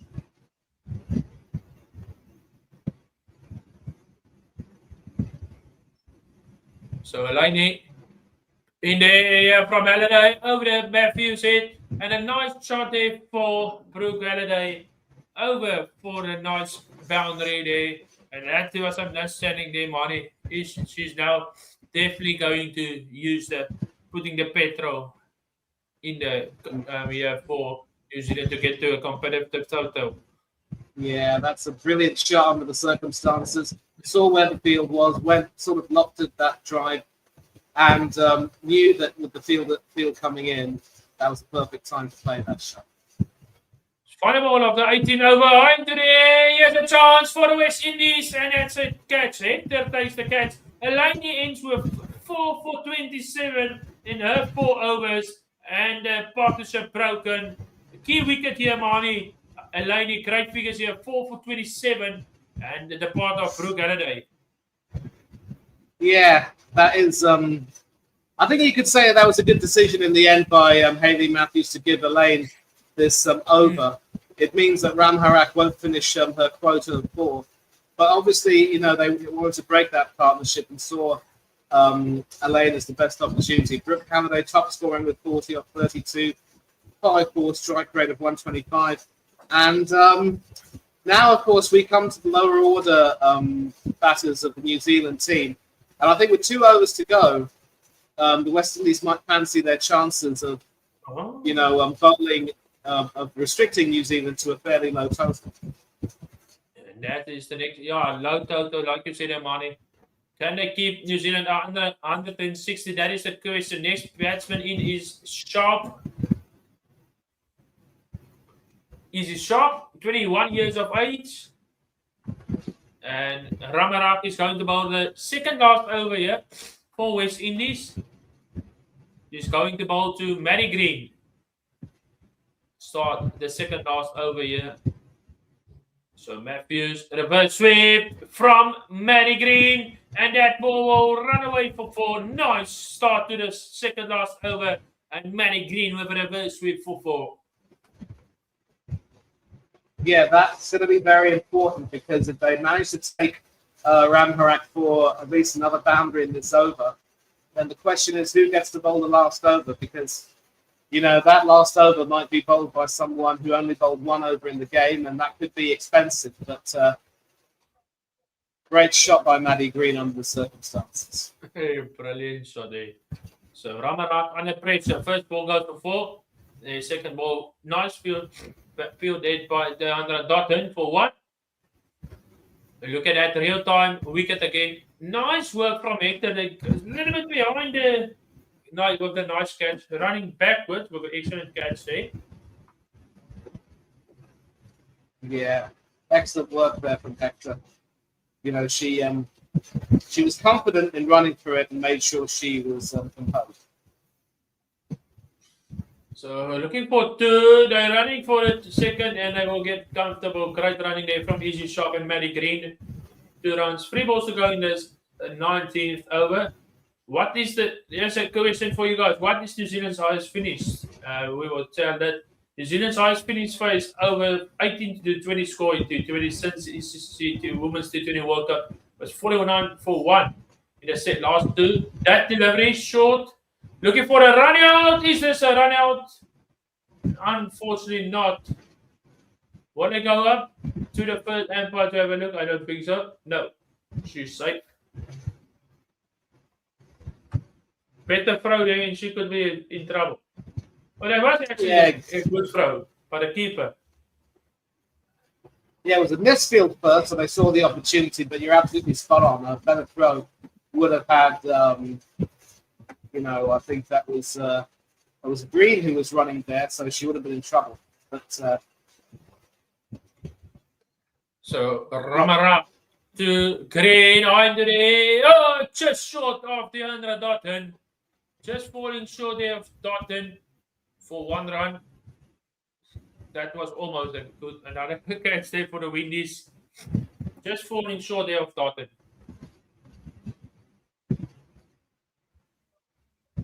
Yeah, maybe a meter or so forward, and she would have taken that. That's nice using a fit down the ground from Easy Sharp, misfield, but luckily his fielder back there. They will come back for 2. So that brings up to 150 for New Zealand after 19 overs. New Zealand 151 for 5. Final 6 balls. Money 160 is on here for New Zealand. Yeah, 160 is on, and it does look as though they'll get it, depending on who gets to bowl the last over, because Ramharak won't get to bowl. And, again, if I were Hayley Matthews, I would have done my sums and said that Ramharak would have gotten an extra 2 instead of just the 1. Because now, with the scoreboard the way it is, I don't know who's going to bowl the final over. And to answer your question, bowls it will be to Deandra Dotton that will finish the last over here for West Indies.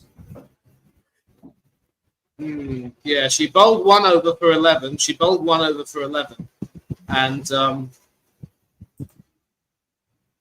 that is, of course, a signal that the power play is being applied, which means that the fielders can be brought back in.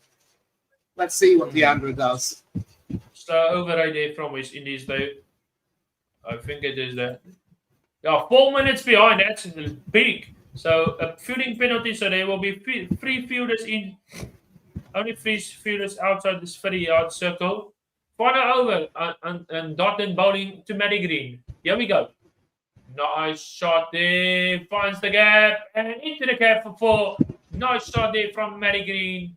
And I have 5 runs away from the 160. Yeah, and that is, of course, going to be a problem when you make too many changes. You know, you run the risk of, taking a bit too long. And I'm just glad that we don't have the situation where it doesn't cost you an extra over, because it doesn't really provide that much in terms of equality. But again, great shot from Matty Green. This is a very, very important innings. And Dotton not good length from Dotton, and that will be another 4 to Matty Green. 159 on the board for New Zealand. Not good bowling, and that's what we've seen, Manny. Who maybe must give that second over to Ramarak and Dotton now. 2 deliveries back for goes for 4. Exactly, and that is why I said that as a captain, you've got to get your sums right, because you do not want to have a situation where you release all that pressure and allow New Zealand to get a total. Hayley Matthews have done a brilliant job, and we were predicting that Ramarak and Elaine would get the last 3 overs between them. Now, of course, it's Dotton who's bowling, and she's being taken to the cleaners. Oh. And, no ball called. Not good bowling here in the last over. A catch drop, but that doesn't matter because it's above waist height. And no ball from Andrea Dotton above shoulder height. And not great bowling in the last over here. Putting himself now, looking maybe for 170. Here's a chance for the free. Where will Matty Green go, Barney? Will she go down the ground, through cover, extra fine leg? Where will she go for this? Looking to play this shot. But I'd like to see her pierce the field. I mean, I'm not too sure she can go down, but they're actually reviewing that. And I'm not too sure that can be called a no ball, because if it's above shoulder height, it's a no ball. It was clearly going down. And the third umpire is going to check that and see what the final verdict is. No balls are very costly, you see, so they want to review this.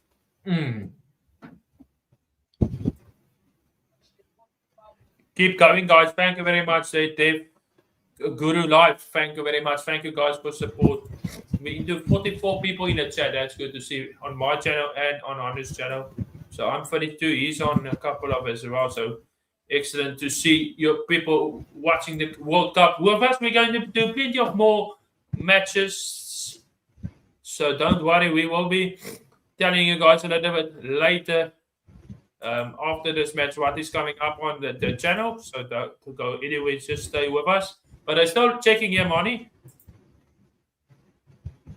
Yeah, I don't know what the verdict is. We'll find out if they've, if the third umpire's overruled it.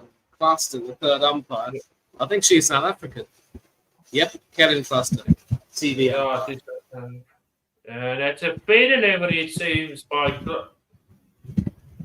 fair delivery there. Oh. So, right call, Money. You were right. That is not an oval fair delivery. Yeah, so that's going to be important as well, because a no ball also comes with a free hit afterwards. But New Zealand now are on 160, so they've reached that psychological barrier. Into the from easy shot, but it finds the fielder, and it's James that takes the catch. The 6th wicket gone for the Blackbirds after Whitebirds, and it's gone easy shot gone. Yeah, sharp catch to get rid of Izzy there, and for once, Dottin. I think she bowled a bit short, but she probably changed the pace a bit, and the result was a sky-high shot straight to the fielder. Izzy Sharp with a small contribution, sort of helping Maddie Green maintain that partnership. So New Zealand reach 160 with 2 balls to go. I think they'll be fine, happy, reasonably competitive. So Yeah, I think this will be a competitive total. Down 162 balls to go. Jessica comes to the middle here for the White Ferns. So like Monty said, 2 balls to go. Now it's just keep your head swing as hard as you can with the final 2 deliveries. Jessica on strike, Dotton to bowl, where she's going to bowl. A little bit full, finds the edge, and great bowling it from Dotton. No run. So the final ball of the New Zealand innings coming up. Jessica will be on strike. And bowling it will be Dotton. So now it's the final ball of the innings coming up. yeah, good seat position there from Dottin, and it ends up being a little bit of a wobbly delivery, you could say, and not too far away from the wicket there. That would have bowled where it all ends up. So coming back for 2 runs there from Jessica. So that will end New Zealand's innings on 162 for 6 after 20 overs. And me and Monty were correct. Maybe 171. I've said 160. And I get to that. 162 for 6. As we take a look, recap quickly before we go to take a 5 minutes break. Monty, your thoughts of this innings? Within his start, the scrappy with the ball, but then get a couple of wickets back. But then at the end, New Zealand able to get to 162 for 6. Yeah, like I said, it was sort of back and forth, a very competitive sort of game, and that's really what you want to see more than anything else. And you don't really want to see either team dominating too much. And you have to give credit to the West Indies for making sure they kept plugging away and making sure they didn't give New Zealand too many freebies. I think one thing that they'll be disappointed with is that, with the exception of Elaine, not too many of their bowlers took wickets. I mean, Matthews and Tottin took a wicket apiece. But, the spinners, for the most part, most of them were very economical, and the more economical bowlers were given bigger responsibility. I still think that had Matthews done her sums better, she would have restricted New Zealand to a score of about 150, which would have been slightly less competitive and which would have given the Windies a better chance. But I think both sides will be quite pleased with the way things have ended. New Zealand will be happy with 160, but the West Indies will feel that with the strength in their team, they could definitely make a fist of this challenge. And so will we see the first win by the team batting second in this tournament? Let's see. Let's see. That, like I said, top bowler there from Elaine for 4 for 27. So we're going to quickly take a 5-minute break. When I come back, it's the second innings, and then we're talking tactics, what New Zealand must do for them to get a win over the West Indies. We will be back in 5 minutes' time. I'll see you in 5 minutes, buddy. Cheers. See you soon.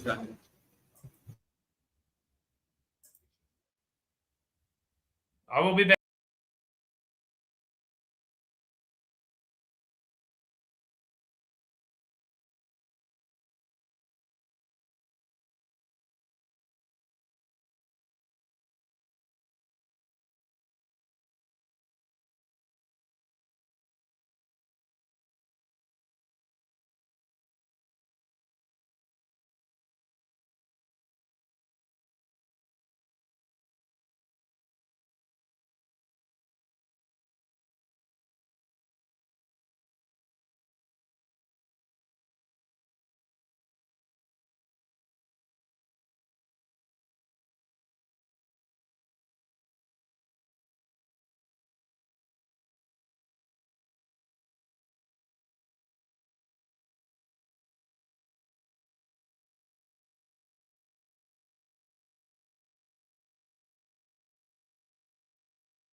Yeah, so welcome back, guys. We are back for the second innings. If Mani's camera if he's back, just let me know. If just put your camera on, then I will be adding him. So second innings is about to start. We're going to talk tactics. What New Zealand must do. They have excellent bowlers. So looking forward to their bowlers coming up in a couple of minutes time. But we're just waiting for Mani. When he's back, we will be having him back with us.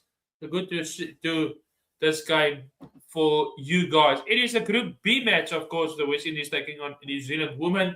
Standout performance from West Indies. It was Eleni picking up 4 wickets for 27. The top scorer was Matty Green with 40. Now it's over to the bowlers. The bowlers, Rosemary Meir, Melia Kerr, Nancy as well, the experienced spin bowler there for the Black Ferns. So, yeah, the beautiful sunshine here in Hampshire bowls Southampton.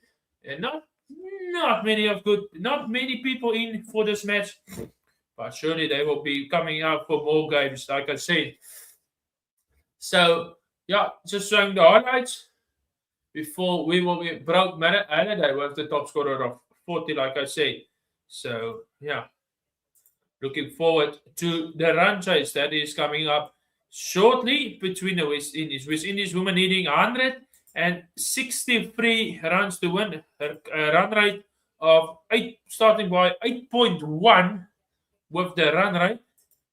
So, yeah, should be interesting. Second innings coming up shortly. And it looks like we're not going to have a long second game like yesterday, over 4 hours. And it's good to see that games are coming thick and fast here in the ICC Women's T20 World Cup. So lovely to see Mani and all of the people in the chat. Did the chats come through? Important now for the West Indies here to start good. They need to start. Good here in the second innings. It will be Joseph opening the batting here. We know she's a big hitter of a cricket ball. Can she make a quick 30 or 40 runs for the West Indies? We will have to find out. Yeah. We will have to find out what is going to happen here in this second innings. So, welcome back to the chat. We have Izzy Sharp as well, as well, good bowler there for the side for New Zealand. We have Melia Kerr as well. The highest successful chases in Women's T20 World Cup was England 164 against Australia in 2009. Can they do it? That is the question. You see, Mani's camera is not ready yet, but he will be back with us shortly when this players maybe come onto the field. And can we see an upset? Can the West Indies women beat the side of New Zealand? We will have to find out in a couple of minutes for this game to start. So, yeah, I hope you guys are ready for the second innings. We're currently waiting. And then the second half, if one of this game is going to start. And what should be in for a cracking game. Final adults there for Melia Kerr, playing in a 100 match, if you missed that previously. So, will she bowl as well? I think she will. So, yeah, looking forward to the second innings of this game coming up between New Zealand and the West Indies women. If you missed the results of from today, it was earlier today. It was Scotland winning over Ireland with 40 runs, and then Australia beating South Africa by 65 runs. So the West Indies did 163 from 20 overs at a run rate starting at 8.15 at over. So we are in for this one. Should be a cracker run chase coming up. Media Kerr talking to the players. and they are about to make their way onto the field here for the second innings here for New Zealand. And should be in for a cracker. Here we go. Miracle leading the side onto the field. And I think Mani will join us as well when the players are back on the field. So looking at Group B standing so far, England on 2 points, Scotland on 2. So the who will win here to get their opening points of the competition. And we will find out just very, very shortly as the mascot there as well. So yeah, should be in for a cracker second half. I hope Marty will join us now. It is Hayley Matthews and Samari Joseph making their way onto the field for the run chase. Yeah. So let's see how the second half of this match is going to go.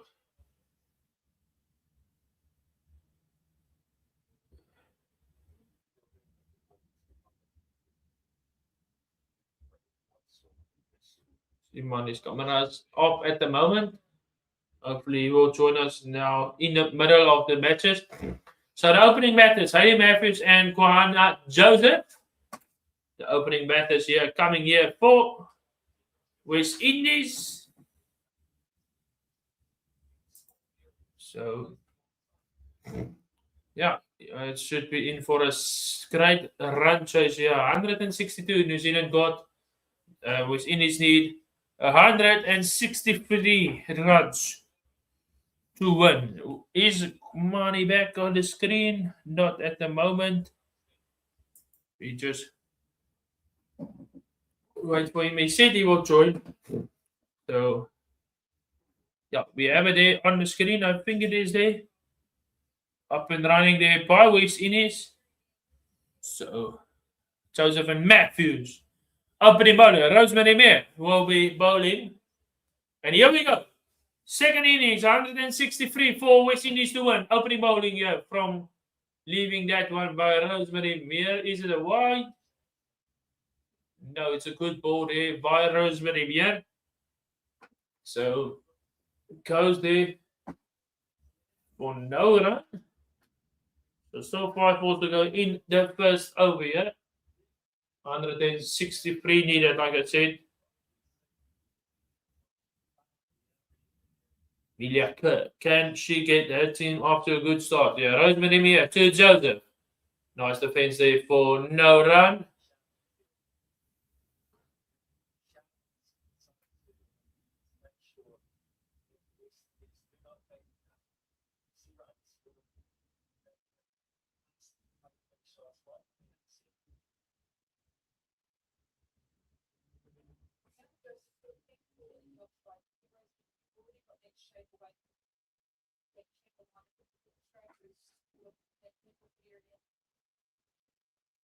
Rosemary Mayer bowling to Joseph.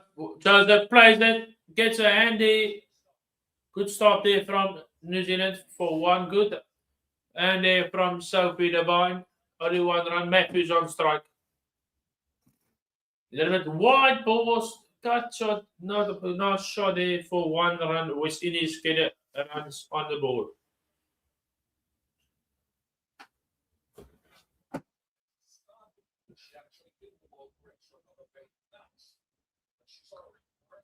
So Hayley Matthews will be the important year for West Indies to get them off to a good start. Oh, where they down with the pads for one run.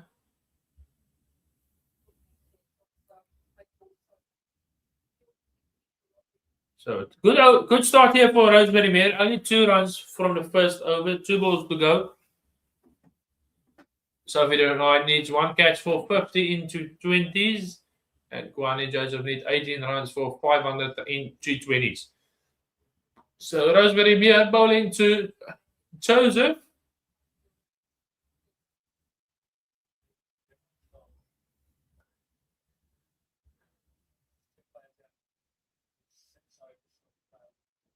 Rosemary Mayer injury. Almost a chance here for the White Ferns for one run. West Indies looking putting themselves dangerously under pressure. So good start here by Rosemary Meir with the bowling. One more to go in the first over here for New Zealand. They up and running. Great start here. Great start here for New Zealand with the ball. Rosemary Meir to Hayley Matthews. Plays it down for one. So the end of the first over gone. Yeah, for West Indies. West Indies 4 without loss. Still needing 159 runs. So first good steady over here from Hayley Matthews. There we have him back here with us. Mo. Barney, Yeah, so yeah.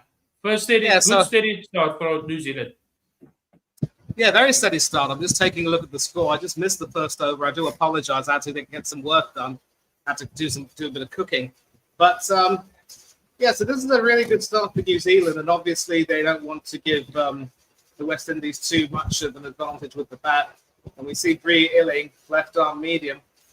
I think she's also going to have to make sure she bowls a really good line, especially if she's not express pace. And like you said, a great start there. Marnie Pai in with a great ball. Like you said, need to start good here for New Zealand. Yeah, that's the perfect delivery from the left armer over the wicket going to a right-handed batsman. Don't stray in line. Always make sure you cramp the bat of the room and send it through to the wicket. Excellent stuff. In the wide shot for Hayley Matthews, and that will be the first boundary for West Indies. And they are up and running by Captain Hayley Matthews. Get them with about coach 4 runs. So obviously we're seeing the younger bowlers coming to the fore now, and just taking a look at some of the other bowlers. I think this lady named Nancy Patel will have a role to play. Actually born in India, but migrated to New Zealand, and there'll be obviously another wonderful crack there, same area. So Illing now under some pressure. I was just complimentary of her first delivery, but now she's starting to go too wide. a bit loose. I saw there from Matthews. And I was telling the chat before start for West Indies. Hayley Matthews, if she can get West Indies after a good start, then West Indies could be in this one. Now, run out opportunity, and Joseph, what on earth was going through her head? Wasn't that was a great play from West Indies, and that will be the run out. Not good play, Murray. What was going through? Well, I think, listen, it takes 2 to make a run out here, and we're going to take a look at actually what's transpired. The worst part is, it looks as though, I think Joseph has sacrificed herself to keep the captain on, and I think that's brave, really. But, you've got to have proper communication there. I think Gianna Joseph was a little bit slow there. Yeah. So, at least the captain is still on strike, and but it's a needless loss of a wicket. And, that's obviously, you saw that Illing had to change her angle to sort of go around the wicket. And so that's going to be interesting to see how she bowls to Matthews the remaining deliveries of the over, because she cannot afford to give the West Indies captain any kind of room. 100%. Next batter coming in at 3. It will be Campbell coming in at 3. Yeah, for West Indies. So in bowling here, a little bit not great communication there between the West Indies. So in at 3, it will be Shemaine Campbell. And in bowling to Campbell, offer legs, looking for 2 runs. Great running here from West Indies, and they will come back for 2. Excellent running there. Not the best ball from Illing. You don't want to bowl wide on the leg side to a right-handed batsman if you're bowling left arm over the wicket there. So It's actually going to go down as 2 leg byes, but we're seeing this run out here. And I think that's just lazy from Kiana Joseph. She had the good sense to sort of run and, sacrifice herself instead of losing her count. Oh, great swing bowling there from Ing. That ends the second over. West Indies 14 for 1 of the 2, needing 149 runs. As we look at it, batting Dotton, Claxton, Glasgow, Laney. Who do you think needs to score? Make a big score here for West Indies. Is it a Dotton or maybe Hayley Matthews to keep them in the game? I think as long as Hayley Matthews is still there, she can definitely have a big innings. But Dotton obviously will have a role to play. Elaine, as an all-rounder, I think she will certainly have a role to play later on. In fact, even Claxton or Glasgow, anyone at the middle order really should be able to get a big score. Oh, Rosemary, yeah. Anyone in the big order needs to make a big score, like you said. Sorry to interrupt. It is Rosemary Meer. Look at this. Look at this now here from Joseph. Lazy, looking at that body, just shouting Hayley Matthews there. Not. What? Yeah, I think to be fair, the single probably wasn't on, but still, you've got to have some communication. And I think Joseph was a little bit lazy. Matthews was a bit too impulsive. Oh, into the drop opportunity, and Hayley Matthews stays here still by the crease. Easy shot, drop the catch. Through her hands there, and a missed opportunity there for New Zealand. I think she might have just dropped the match there, Jean-Luc. She might have just dropped that match. Look at that. Coming from in. No, yeah. Like you said, you need to take your catches. Catches win your matches. The fielding as well. Yeah. Not very sharp from Izzy there, it has to be said. Great bowling here by Rosemary Meer. Back to the bowler. Looking for that swing. Oh, that was a great bowling here from Rosemary Meer. Bowling the third over here for West Indies. Hayley Matthews stay still at the crease with a drop chance by Izzy Sharp.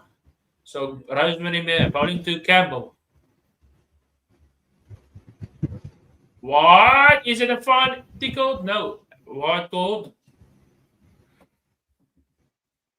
Oh, Rosemary Meer. Like a line. But just need to. Let's see. Wait. Now looking at this run out again. They're showing it again. Yeah. We can talk the whole match of this. I don't think there was never a run on that. Yeah, it's always sort of better to be safe, really. And, Kiana Joseph, she was dozy, but again, Matthews probably had no business falling for that run. Yeah. Lazy, Nice. So finds 1 run, 2 balls to go of this Rosemary Meer over. Good over here from the White Ferns. As long as Hayley Matthews is at the crease, there is still a good chance for West Indies. Rosemary Meer bowling to Matthews. A little bit of swing wide. Misfield there by Broke Halliday. Allowed the 1, 2, 3, 4 from the over with 1 ball still to go. Impressed by Rosemary Meer so far. A lot of slow balls out of the hand. Yeah, she's certainly the one who's looked a lot more threatening. She will definitely be key, but she's now bowled her second over. So Amelia Kerr will have to think about, either letting her bowl her straight quota or saving her for a couple of overs near the end. So a late bye to end the third over. After 3 overs, West Indies 19 for 1.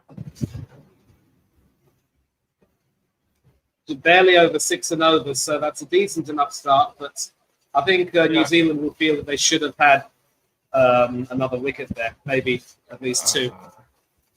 Opportunity drop there. I think Matthews looking at the head-to-head into 24 matches being played between these two sides. New Zealand 18 winning New Zealand, West Indies 5, and only one no result. So New Zealand they have the upper end over West Indies.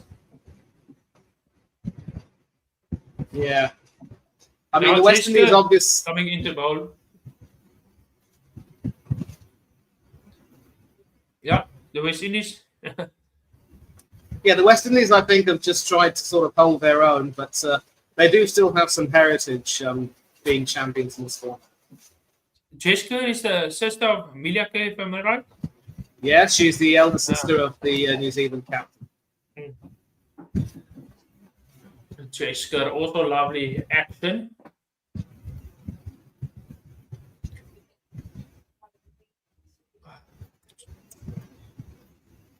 Nice. Oh, Jessica, I like her action as well. But tell you, swinging that one, Camel plays it, and only for one run. So the boundary is running up here for West Indies. But I think it's a credit to the quality of the New Zealand bowling that they're not really, getting too much in terms of boundaries as of yet. But I think Matthews also, having had that drop, she might be a little bit wary of making another mistake. Oh, bowling by Jessica here. Yeah. Gives that slower ball deliveries. Only for one there by Matthews. So 3 overs. 3 overs. 3 balls to go in the 4th over. And best figures, like I said, Kim for yesterday with that 4 for 22. Second is Eleni in this match, 4 for 27. So good bowling here by England's bowler and with the West Indies bowler. Yeah, and there were 2 3-wicket hauls in the same match, Gordon and Fraser against Ireland, and I think both of them really just put the shackles on the Irish there very well. You see that in action, Danny White and Sophia Dunkley. Oh, nice bowling by Jessica. Giving Campbell no room. Nice steady on the wickets.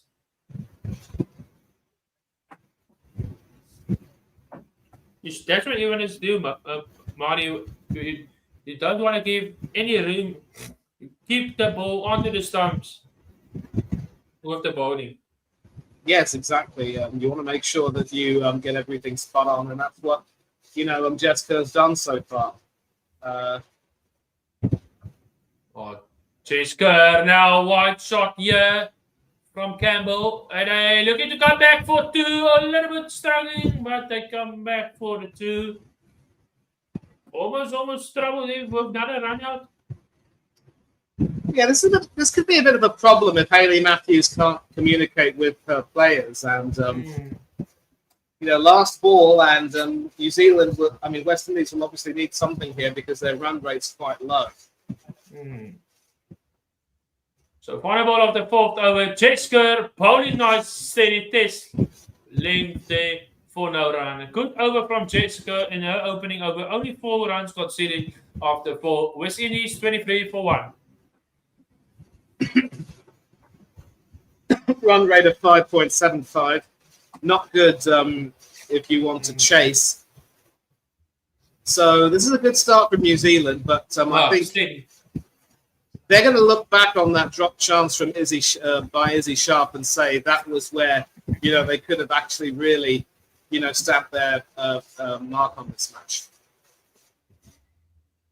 And yes, here we have it, Marty. Bowling Nancy. Tell me more about her. I don't know a lot of her.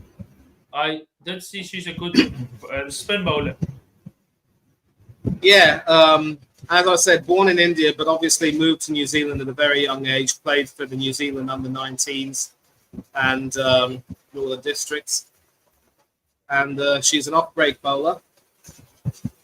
Coming back for 2. Good running. Yeah. Izzy Sharp there making up for that poor drop catch by saving a boundary, but not the best of start from Lindsay. And I think is Matthews down injured. Yeah, it looks like it down, looking like space for cramp. Let's see here. When she turned for a second, she got, look at this running between the wickets, coming back for a second run. We got you injured. Yeah, there when she want to dive. Oh, looks like a little bit of a cramp there. Not sure. But she is down injured at the moment, and the medic coming out here. The physio, what do you call it? Yeah, I mean, hopefully it's just a cramp and nothing more, because she pointed to her hamstring. And, you know, hamstring injuries are very, very serious potential. Getting treatment there. Looks like she's all right. Hayley Matthews coming up. Is he going to continue? Just stretching a little bit. Oh, it's just...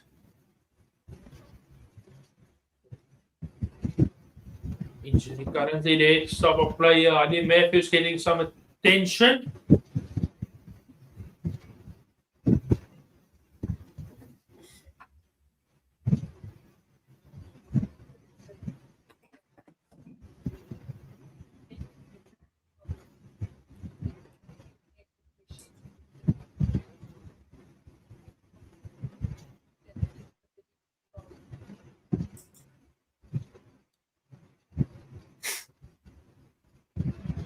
So what? Yeah, they need a couple of boundaries here in the final couple of overs before the end of the power play. Seeing Kiana Joseph talking to a teammate, I think she still feels angry at the run out. And Hayley Matthews was down the track already, and James Jones is just sloppy running there. No. We can talk forever about this, but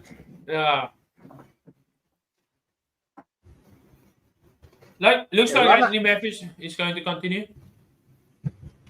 Yeah, I think she should be okay, but you know, she is going to have to make sure that she plays a little bit carefully. So Nancy Patel back to Matthews. Great bowling there. So West Indies run rate at 5.77. Required run rate is up to 8 already, 8.81. They need a couple of boundaries to bring that below. Patel swept by Matthews. One bounce just short of Sophie Devine for one.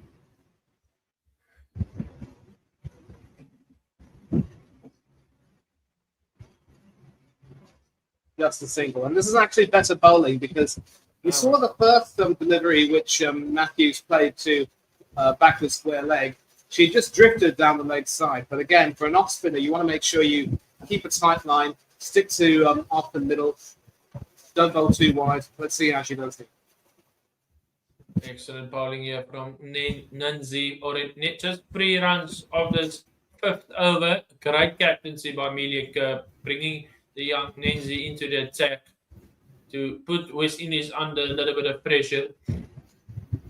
She's bowling now to Campbell. Can Campbell get some momentum back to the West Indies?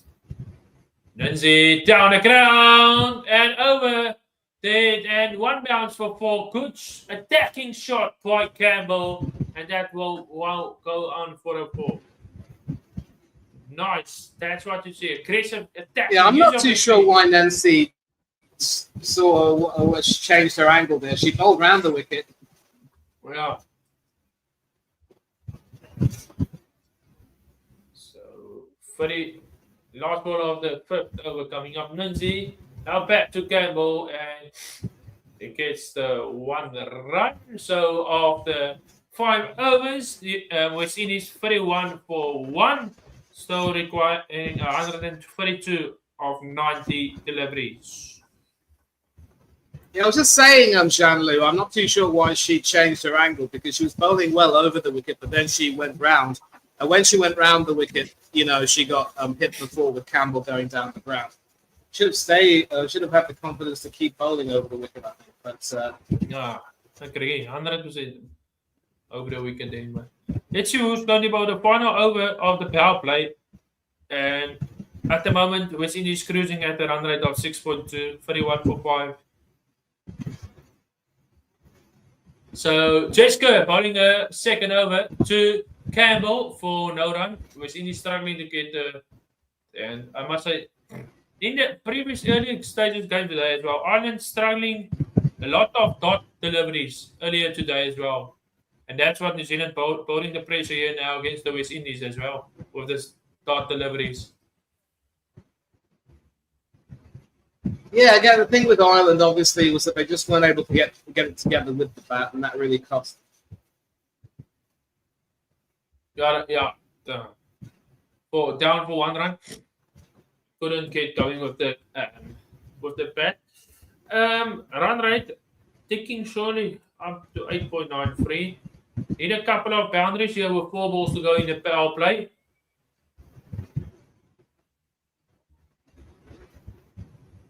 Somebody must make a big score. Somebody must get to that leadership. Jessica, according to Matthews, again, look at that, Marnie. Tasling, Yorker delivery, absolutely can do nothing with that ball. Oh yeah, that is beautiful. I mean, it's she's not a very quick bowler, obviously, but if she can really get that length spot on and get that Yorker in, sort of a slower Yorker, and it's not very easy to play. Very nicely done. Just go back to Matthews for back.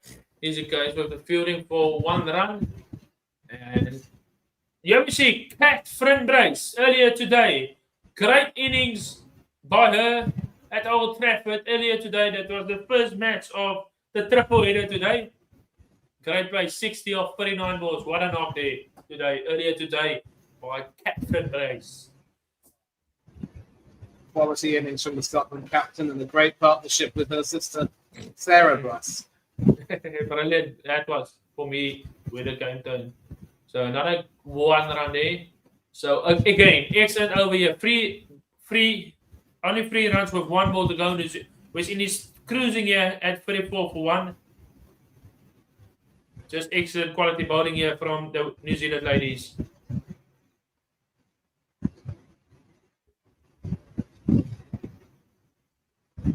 So final ball of the power play. Jessica to Matthews. And Matthews plays it there. Sophie de Mart must field there for 1. And that ends the power play. So after 6 overs, it will be also drinks. It will be West Indies 35 for 1. Cruising. Run rate is up to 9.14 and over. And Marnie, they're cruising at the moment. Somebody need to make, after the power play, need to take a little bit of the big shots here. I think you mean to say New Zealand are cruising, yeah. And I'll tell you what. Let me say this right now. New Zealand obviously have done a really good job putting the shackles on the West Indies batswomen. But again, it's not for nothing that we say drop catches will lose matches. And Izzy Sharp has to look back on that opportunity of Hayley Matthews and say, you know what, she should have done better there. So a lot's going to rest on Hayley and the other batswomen and how they would play. And obviously there is some good batting to come in the form of Deandra Dottin and the likes of Claxton and Glasgow and 1 or 2 others. So important here to see what is going to happen in the next couple of overs. Like I said, cruising here at the moment is West Indies 45 for 1. So we will be seeing Marnie. We will be back now. So yeah, there we are. It's just busy on his side as well. So no problem. And Marnie, what's the time then? You so now it's almost India. It's early morning. Yeah, it's 1:30 in the morning, and need to have some snacks sometime soon. I mean, I was supposed. While you had some snacks to eat, I had to do some cooking. So by the time this ends, I'm going to have to go and get something to eat. But it's nice. It's worth it. I've done this before. Hannah will tell you for his channel many times. Chat coming through here in the comment sections. No, I don't mean. I don't know what that means. A lot of Indian people in the chat here, Marnie. Yeah, some of these chats are really, not worth them reading. Yeah, Transformer. Yeah, some you can see for yourself that some of them are just not worth your time. So crowd, nice crowd in there for the opening match there in Southampton. We will talk in bowling now again. We are back here. We will talk about tomorrow's matches just a little bit later, so stay soon. We have one match tomorrow, but we're telling you a little bit later. Illing back to Matthews. Oh, nice bowling here from Illing. No run. Oh, I like this bowling. Jessica Illing, Rosemary Meyer.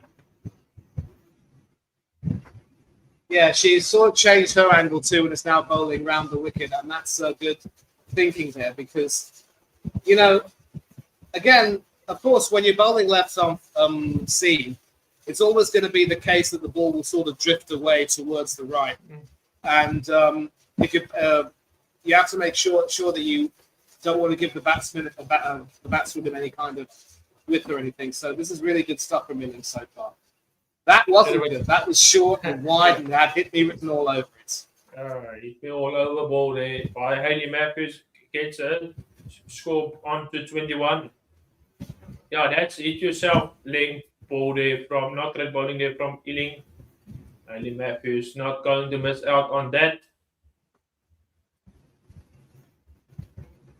So Illing pat, yeah, into the another drop catch this time. Hayley Matthews, second opportunity, drop catch. Who's this player? Is it easy, guys? Not sure. It's Maddie Green, and tell you what, she's going to be green all over, sick of having dropped that. Yo, it's Maddie Green, yeah, not easy, guys. Yeah, so Illing back here to Matthews, into the, nice, into the cap for 4 runs. So Illing now to where Hayley Matthews wasn't supposed to go to the pavilion. She gets a second opportunity and adds another 4 to the score. You need to take your catches. And there we see punishing you, Bonnie. Not second drop catch for New Zealand. Yeah, and it's going to prove really costly because she's now moved to 25, the West Indies captain. And and she's scoring in that same area, point and backward point. So another one shot there by Matthews. So one more to come in the 7th over. Just looking at this LBW shot. No, that was missing. The final ball, 9 runs off the 7th over. Illing bowling to Campbell this time around.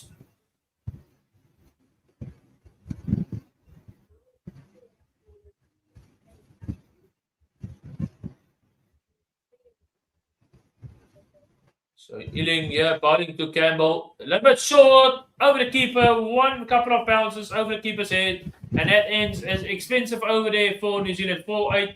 So 13 runs coming off the 7th over. That's a little bit better there, Marnie. At the end of 7 overs, West Indies 48 for 1, requiring 115 still of our 78 balls. Yeah, 13 runs off that over, 3 boundaries. And that raises the West Indies run rate to just below 7. So if I were Mealy Kerr, I'd say, you know what, I can't keep, sorry, Bree, but I can't keep you in the attack. But then, you know, she's had 2 drop catches off her bowling, so you definitely have to feel some sympathy for her. But again, you know, there's also your responsibility as a bowler to make sure you get the line right. And if you stray in, you know, your line or your length isn't spot on, you are going to get hit. Now, we've just taken a look at the graph, the comparative graph. The West Indies are still just behind New Zealand, but this could be a time when they start to accelerate. Now we have the New Zealand captain bowling. And immediately into the cap. Nice placement there from Matthews. And immediately Amelia Kerr under pressure with the boundary. Only Matthews. And now the West Indies putting the boundaries back to New Zealand. Great shot there into the cap for nice 4 runs. Nice placement.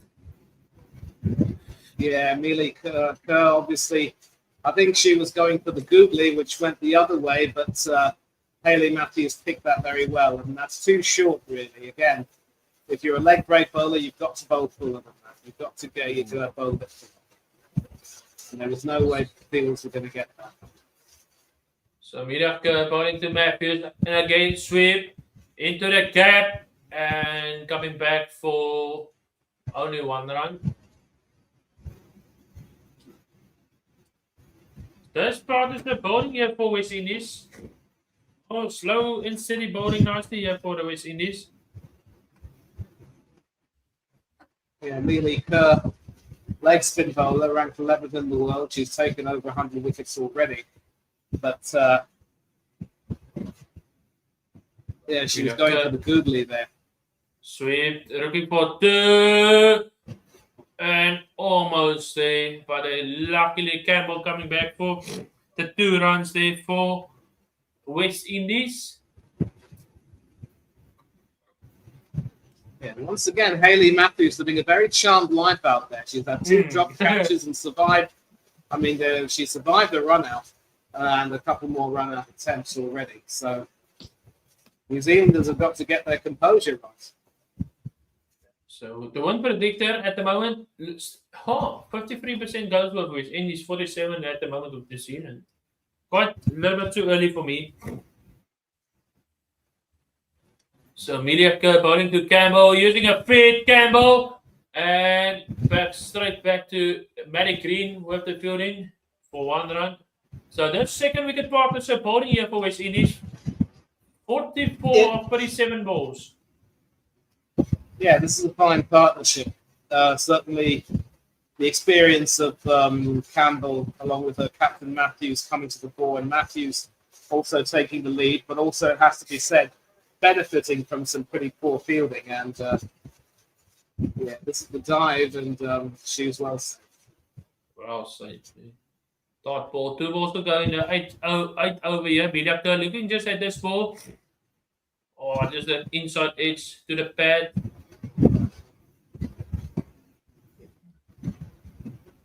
Are they going up? It looks like Amelia Kerr has reviewed this. They're going up to check. Wow.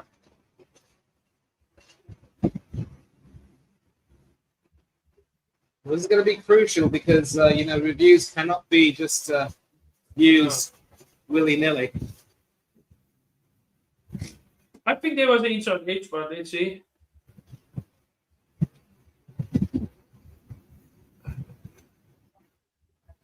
I mean, we saw a wasted review yesterday. Oh, that's wrong. That's not. I think that's a wasted review. There's an inside edge. Yeah, outer edge shows it as well. That's it. Yeah. I see that before they going. Why? So dot ball. No, the review lost there by New Zealand. So final ball of the 8 over. So Amelia Kerr now to Hayley Matthews. And Hayley Matthews usually want to play a back foot shot, but the fence with no run. After 8 overs, West Indies 56 for 1, still requiring 107 from 72. And Money, if they can stay this 2, as long as they can stay in at the crease, this chase is well on. Absolutely. I mean, they're going at 7 and over with a required run rate of just under 9 and over. But as you said, partnerships will really, change everything. And the West Indies were very successful at breaking a lot of New Zealand partnerships and preventing them from getting a very big total. And with Matthews still at the crease, playing as well as she is, they've got a chance. But as I've said, she has lived a charmed life. She has lived a very charmed life. Stumping opportunity there, gone easy guys. Sophie Devine into the attack. Opportunity again, Money, another opportunity gone. I wouldn't say it's an opportunity. It's sort of a little bit too fast. Yeah, it was a bit too fast. It went a bit quick there. Yeah, sorry. That's a little bit too fast. Yeah. So scoop there from Campbell and Jessica chasing, but it finds the boundary for 4. So nice start to the over here for Campbell. Now bowling as well with Hayley Matthews. Nice steady partnership. That is what I'm just telling a little bit earlier. Nice steady partnership bowling here for the West Indies. Yeah, the partnership is, of course, going along very nicely indeed, and it's up to 48 right now.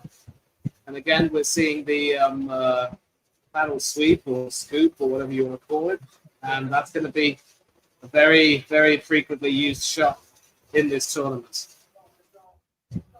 Yeah. So that run rate is well in capacity for the West Indies. Sophie Devine bowling to Campbell. Nice, cheeky, looking for a run, misfield, but allows the run. And Campbell off strike, gives a strike back to Hayley Matthews.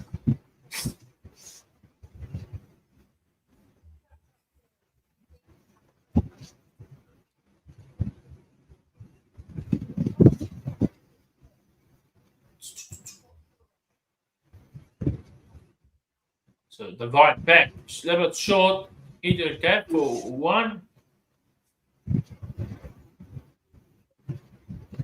Yeah, just seeing a graphic there of Hayley Matthews batting against the seam today. It's like when you bowl into her and make sure you cramp her for room, she can't really get the ball away, and she's found it difficult. But even here again, you know, as long as New Zealand can keep restricting the West Indies to just singles, I think they could be okay, but it's a dangerous game. Cricket is a funny sport. Again, another single, 5, 6, 7 runs on the over with one more to come in the 9th over. And the one bowling now to Matthews. This game can come very interesting. Could we see the first now bite match here in the cricket ICC T20 Women's World Cup? Short, great running here between these two. Allows a single. So 8 out of the over. Of the 9 overs gone, West Indies 64 for 1. Leading 99 of 66. And Money, can we see a tight match? Looks like this is going to be going till the end.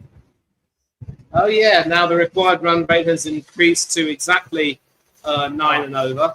So you will think the West Indies will need to start motoring at some point. But you know, this partnership is doing really well. I think they've just had the 50 partnership now, haven't they? Yes, it's a partnership of 52 currently. So yeah, they're going to look to try to increase this partnership of 45 balls currently.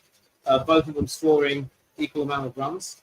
And as I talk, Miracle, under by Matthews only for 1 Miracle. Can she get the breakthrough here for the White Ferns?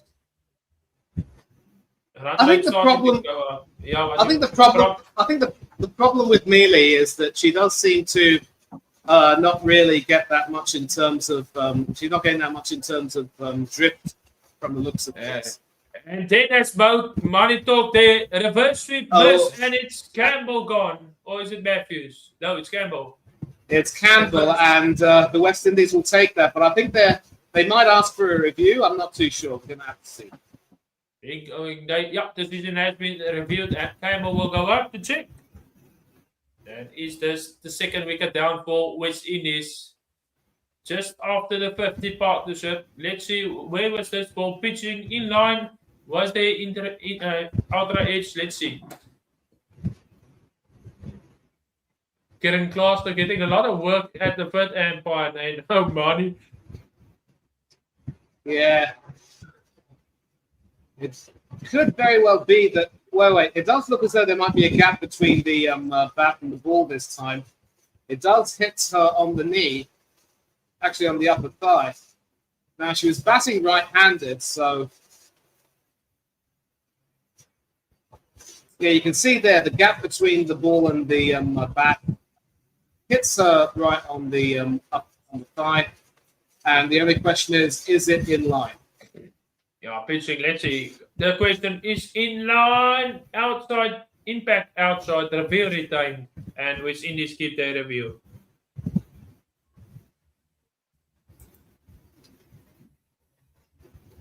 Yeah, it was a bit too far outside the line to sort of be considered for an LBW. But, you know, there is some hope here now for Mealy Kerr. She just has to make sure she gets the line right. And the West Indies used that review perfectly. And clearly there was a signal to use the review. I think the squad there was saying no, that was far too wide. Oh, He's not a flat great outside. one. Still batting to come. Dotton still waits for West Indies. We know she's an attacking player, Deandra Dotton. So another 1 run added to the score.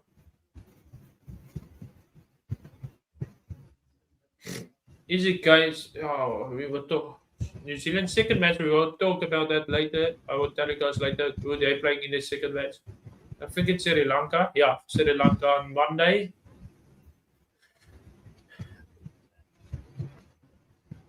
Oh, and what? Not good play. Is it? What's happening here now?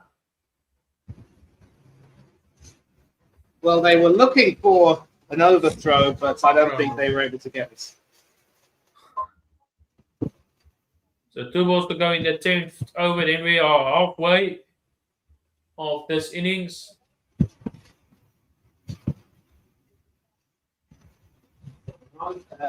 Every time they are unable to get a boundary, the run rate will keep increasing. Yeah. So, as I said, they are going to have to start, motoring along. Down the ground there by Campbell. Finds the fielder for only 1. Matty Green with the fielding. And like you said, Mo, yeah, every dot or every single, the run rate is going to climb.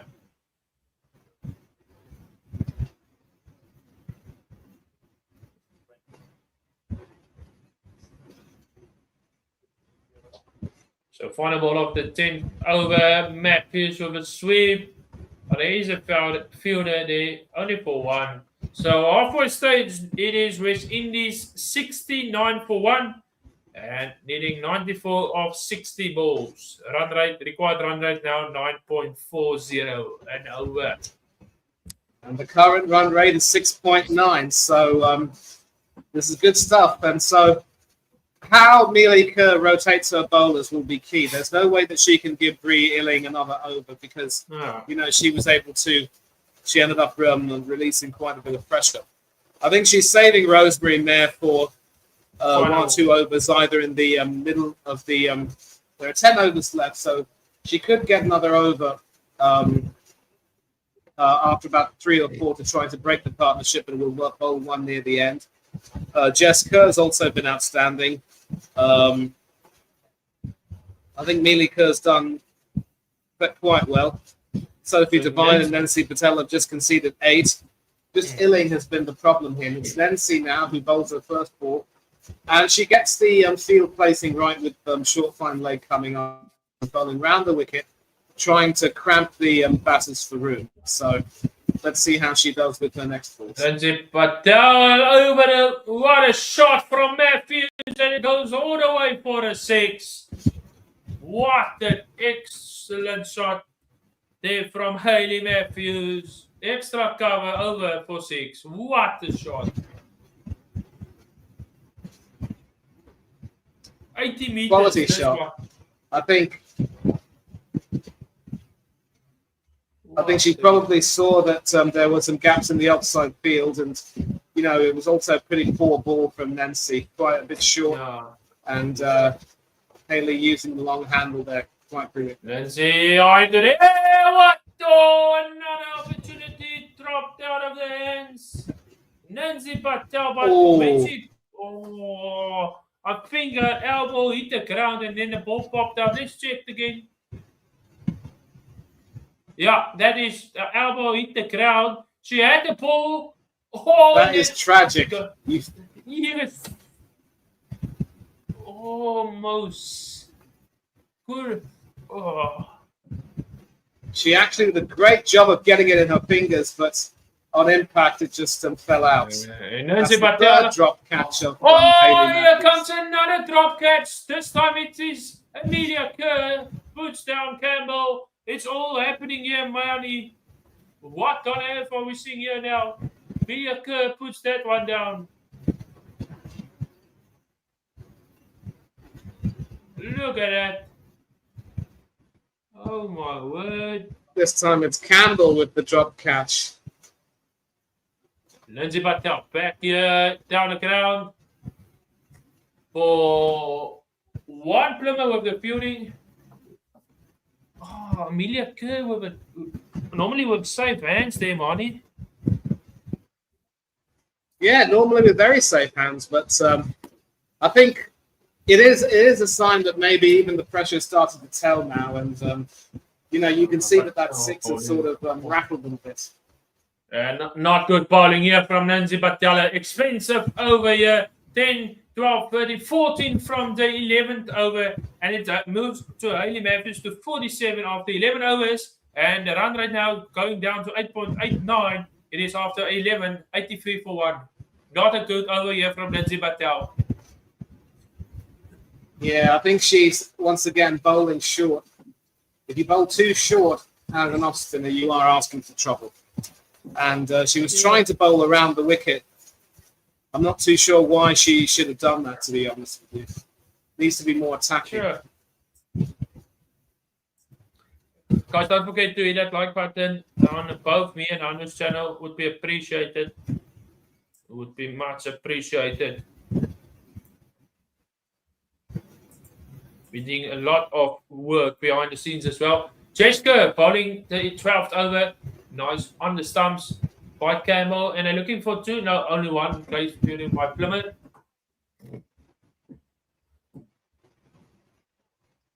You see. And once again, I think, you'd expect Nancy to be bowling a lot better, but I think she's just letting the pressure off a little bit. But so far, with the exception of Illing, I think Jessica and Rosemary Mayer have been really outstanding, very economical, and they're going to have to keep the pressure on. Oh, opportunity just short of Amelia Koenig, dot ball. Partnership 72, Looking very 72. Good. Looking very good. Hayley Matthews 3 away from a well-deserved half century. Will she get it in this ball? Jessica bowling to Matthews. Short. And no, there is a fielder there for 1. Campbell back on strike.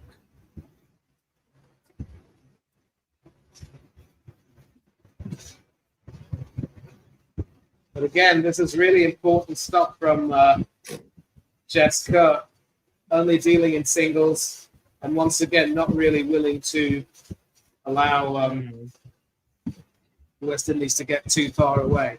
So just when you think that the West Indies might be making some sort of a headway, they end up being pegged back a little bit. No, ground ball shot there for 1. The great bowling here from Jessica, like Marnie said. Excellent on the stump. And look at this. We're looking at New Zealand's missed opportunities. First one, down there from Easy Shot. Second one, dropped by Mary Green. And then a missed opportunity there as well. Lindsay Patel missed it. So there was 4 chances for the White Ferns.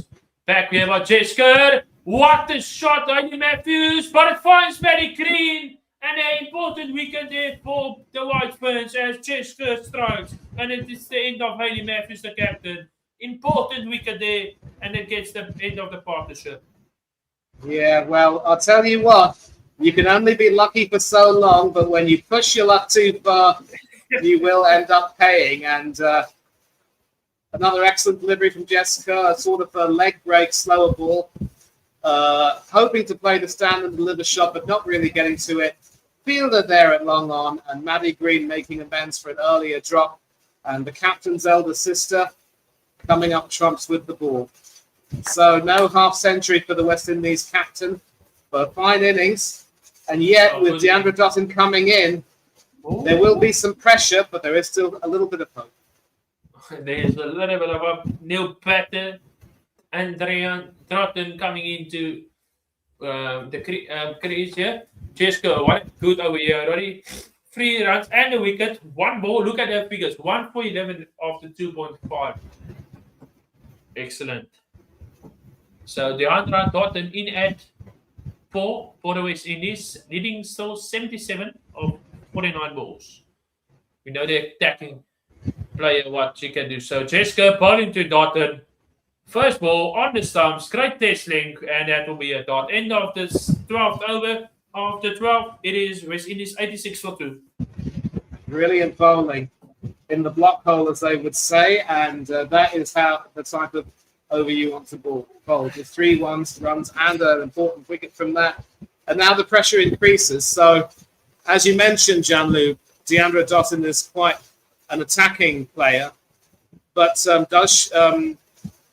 but now with only 6 overs left, I think 48 balls are left. No, 8 overs are left, I should say. 8 overs. She is going to have to start. She is going to have to start really. She's going to have to start accelerating. So Sophie Devine back into the attack, just over Amelia Kerr's head, goes for 4, and Campbell gets the for what they needed, just over Amelia Kerr's head.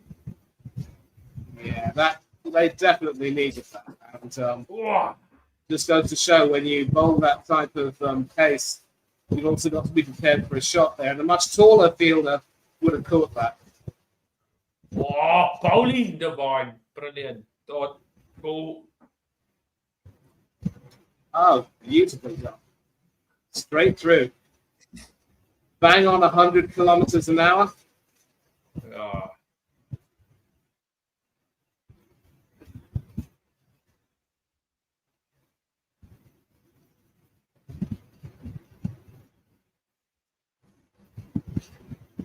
Long on, take that catch. Devine, Campbell finds the fielder, dots.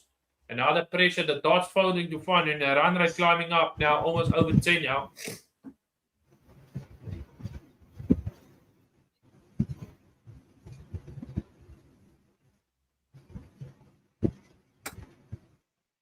So Devine back for the 4th delivery, and a little bit of inside edge there, but great fielding there by coming back for the 2nd, and they will get it.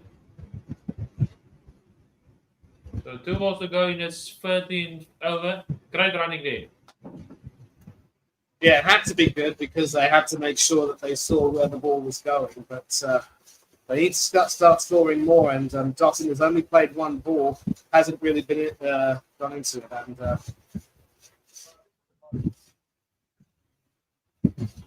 another sweep shot there to backward square leg. That'll be a single. And now Dottin's on strike, so we're going to see how she plays here. Final ball of the 13th over, like Marnie mentioned, it is Dottin on strike.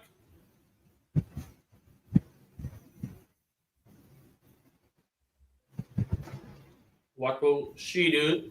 Sophie Devine to Dottin. Nice bowling there. Dot ball to end the 13th over, and now the pressure bowling now. Within is 93 for 2 after 13, requiring 70 of 42. The run rate exactly on 10 per over now. Yep, 10 on the dot, and every dot ball will just add to the pressure. They need to start dealing in boundaries, the West Indies, otherwise they will be done for.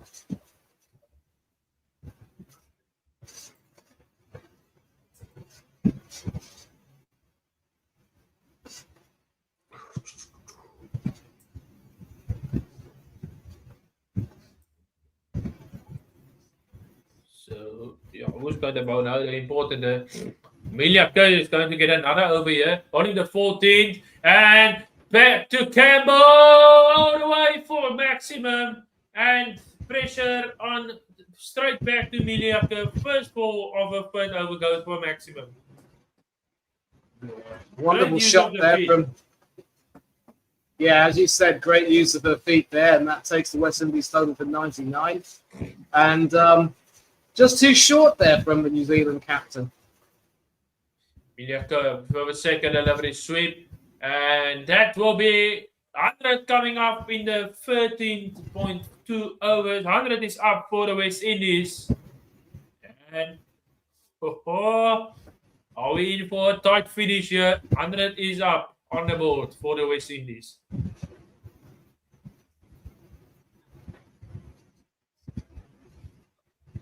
So Amelia Kerr bowling to Dottin.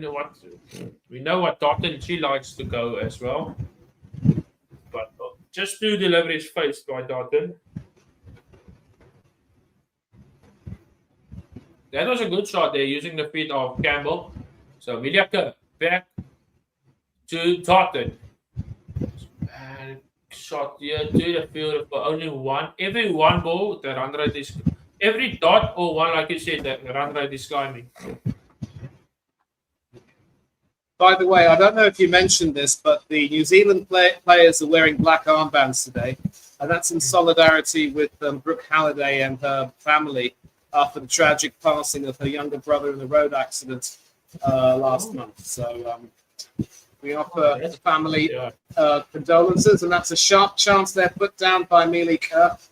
But again, drop catches are a problem, Shanlu. They're a problem. I think it's the fifth one in that match. Yeah, drop catches are a problem. Mealy Kerr bowling to Dotton. And Dotton decides to go down the ground, but Matty Green is there to take it cover. Only for one. So final ball, and now the run rate 60 of 37 balls. Oh no, the hand there by Mealy Kerr. So Kerr bowling to Campbell, and Campbell using the feet, and Maximum clears the boundary for a 6. Expensive over comes to an end, 6-12. 30, 40, 50, 16 of the over, and it's Campbell goes to a well-deserved half century. After 14 overs, it's the West Indies staying in this game. 109 for 2, requiring 54 of 36. And it will be drinks. Yeah, brilliant shot there from Campbell, and that's 2 sixes in the over from the New Zealand captain. But probably the most expensive this innings, and it could very well be that she might have to take herself out of the attack. But using the feet beautifully, and it's now decreased the required run rate from 10 to exactly 9. So, you know, that is one way definitely to, you know, release some pressure and sort of try and seize the initiative. But and again, you take a look at that reaction chance. I think if Kerr had just tried to get her body behind that, you know, maybe she had a better chance. Sticking your hand out is never going to be the best thing to do. And that's her first T20 International 50 after 122 attempts. So, well done. Well done. Shemaine Campbell.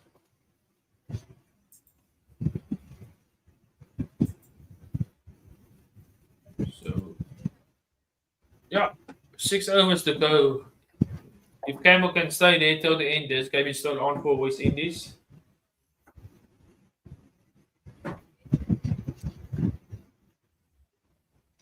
Yep. I think she's probably the one who will be entrusted to try to provide the acceleration. Dottin hasn't really gotten into the game as of yet, but she hasn't placed too many deliveries either. I think now give the ball back to Ealing and Rosemary Mayer for 2 overs. Yeah, I agree. I did say that, you know, Mayer would be brought back in the middle, maybe about the 15th over to try to break a partnership. So let's see if she can do that. Let's see.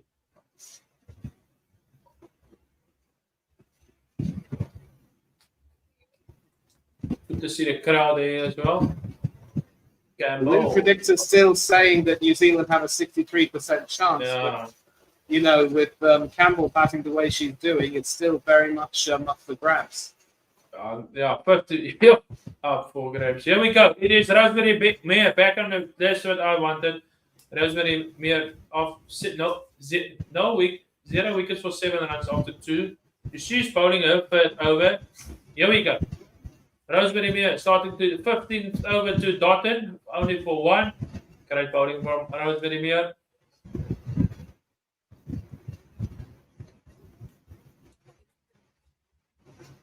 Yeah, Dottin wanted a second there, but Shemaine Campbell said no. And now this is going to be an interesting duel because Campbell has shown that she does like to use her feet and go down the track. How does she play the seamer? Let's see. Let's see. So Campbell on strike to Rosemary Mayer. What great figures there tonight. So Mayer, another scoop over the keeper. Fine shot, and that ball will run away. No, great fielding there from New Zealand. Come back for 2. Great fielding there by Ealing. That is brilliant fielding. Saved 2 runs. Oh, what that's fielding there. Let's check in the boundary here. Let's see. It's fielding. That's excellent fielding by Ealing. Just checking it again. It looks good for me. Yeah, the only issue is that when her left hand was on the ball, did her leg hit the rope? And I don't think it did. So, very good stuff there.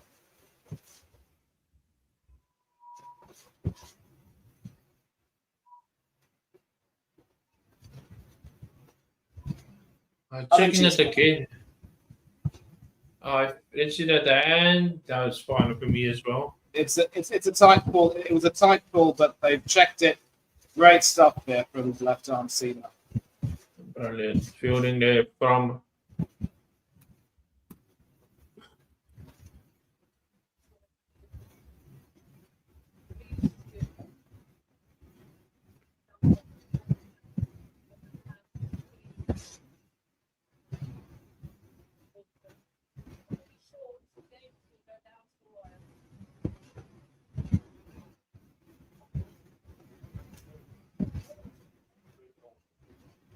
Still checking. But for me, Maybe. I think they're trying to see if, in this situation, the benefit of the doubt might just go to the fielder. But if her fingers were on the ball as she hit the rope, then it could very well end up being a boundary. We'll see. Right. I'm giving her that 40. So 50, it's a 4. That is very unfortunate. So now 49 or 34. Woo-hoo-hoo. Rosemary Mayer back to Campbell for her dot ball.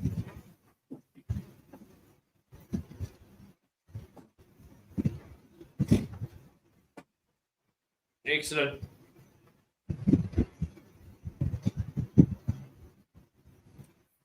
This is now well in the hands for West Indies. If Campbell can stay, they can get a score.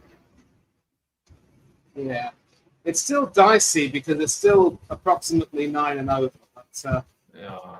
But, and Rosemary Mayer finds the Campbell with it there. They're coming back for 2. Good running, West Indies. Excellent running there from the West Indies.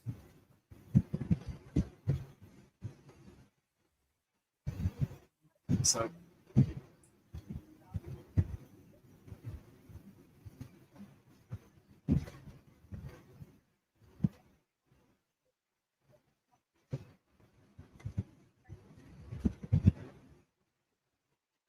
So Rosemary Mayer to Campbell into the cap. Who's chasing this one? Brooke Halliday. And they're coming back for 2. Great running here from the West Indies. Great running here from the West Indies. Yeah, they've got a spring in their step now, the Caribbeans, and I think they certainly feel as though, this match is there to be won. But New Zealand now have got to try to maintain their composure. It's still not going to be easy.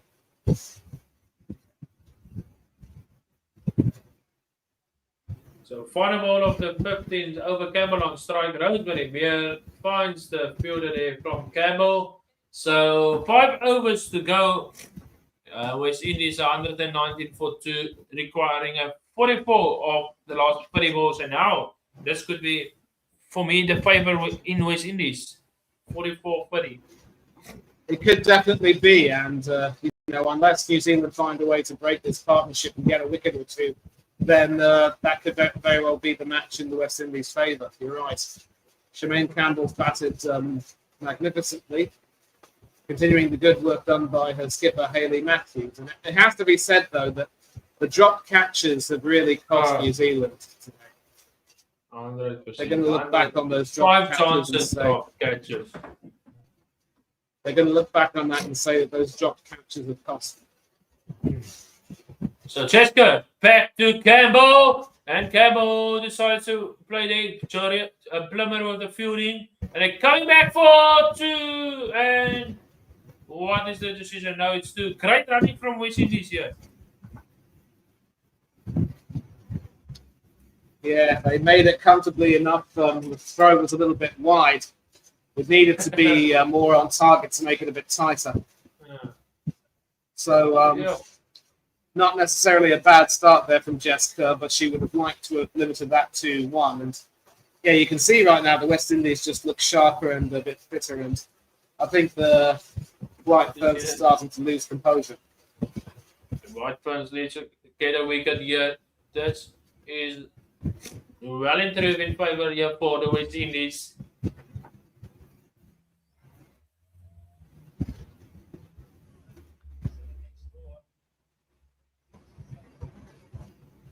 So, Jessica pointing to Campbell. Campbell plays it out wide, only for 1. Harold Galladay with the fielding.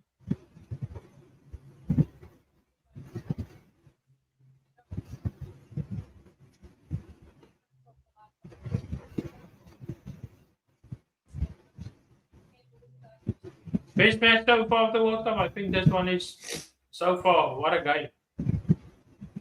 Yeah, it's probably been the best match in terms of being the most competitive. But oh my word, Marnie. oh boy. How many 6 drop catches today? And this time Dotton. Oh boy. Yeah, some of these catches have been one or two of these catches have been difficult, but the majority of them you'd think that they would have been caught. So Jessica back to Campbell and a wide one there. That's atrocious. It really is. You must. Oh, look at correctly. Oh my, sitting there, the coach. How many drop catches? And that could be the crucial stages here for New Zealand if they look back at this game. So many drop catches tonight. Yeah, and Izzy Gay's there, just not able to hold on to that. I think she went up a bit too quickly there.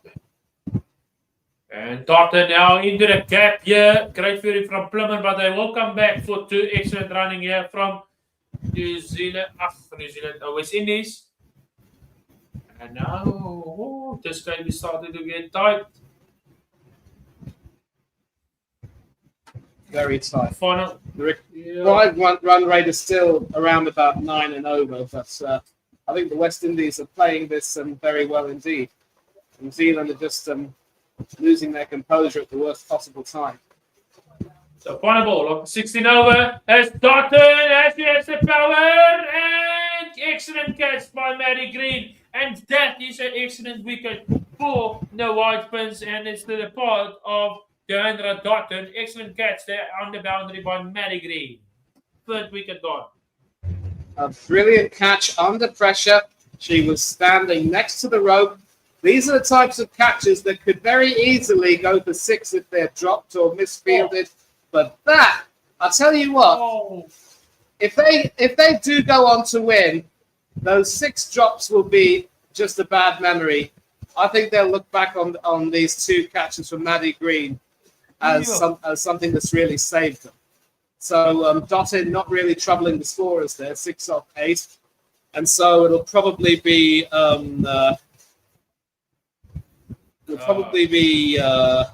Claxton coming in, I think. Yeah, you're 100% correct.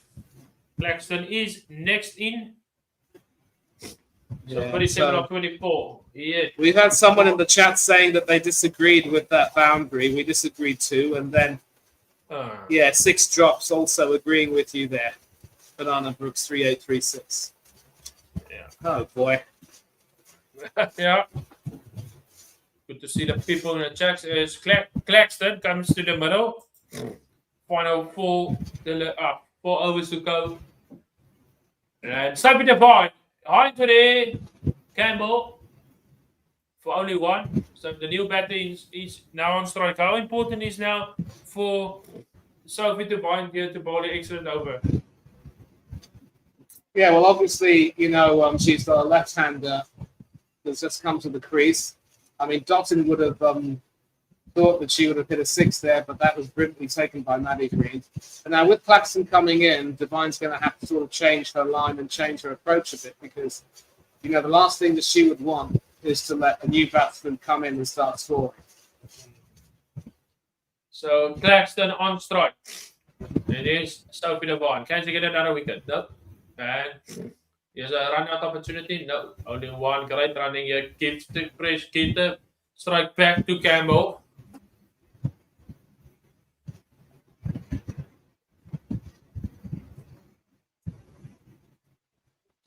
Now, the thing is, New Zealand, West Indies rather, have only lost 3 wickets, so they do have some decent batting to come in.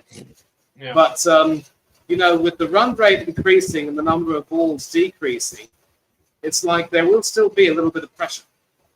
Yeah, there will also be a little bit of pressure, like you said. Yeah, every dot ball, no boundary, put the pressure back onto the batting side.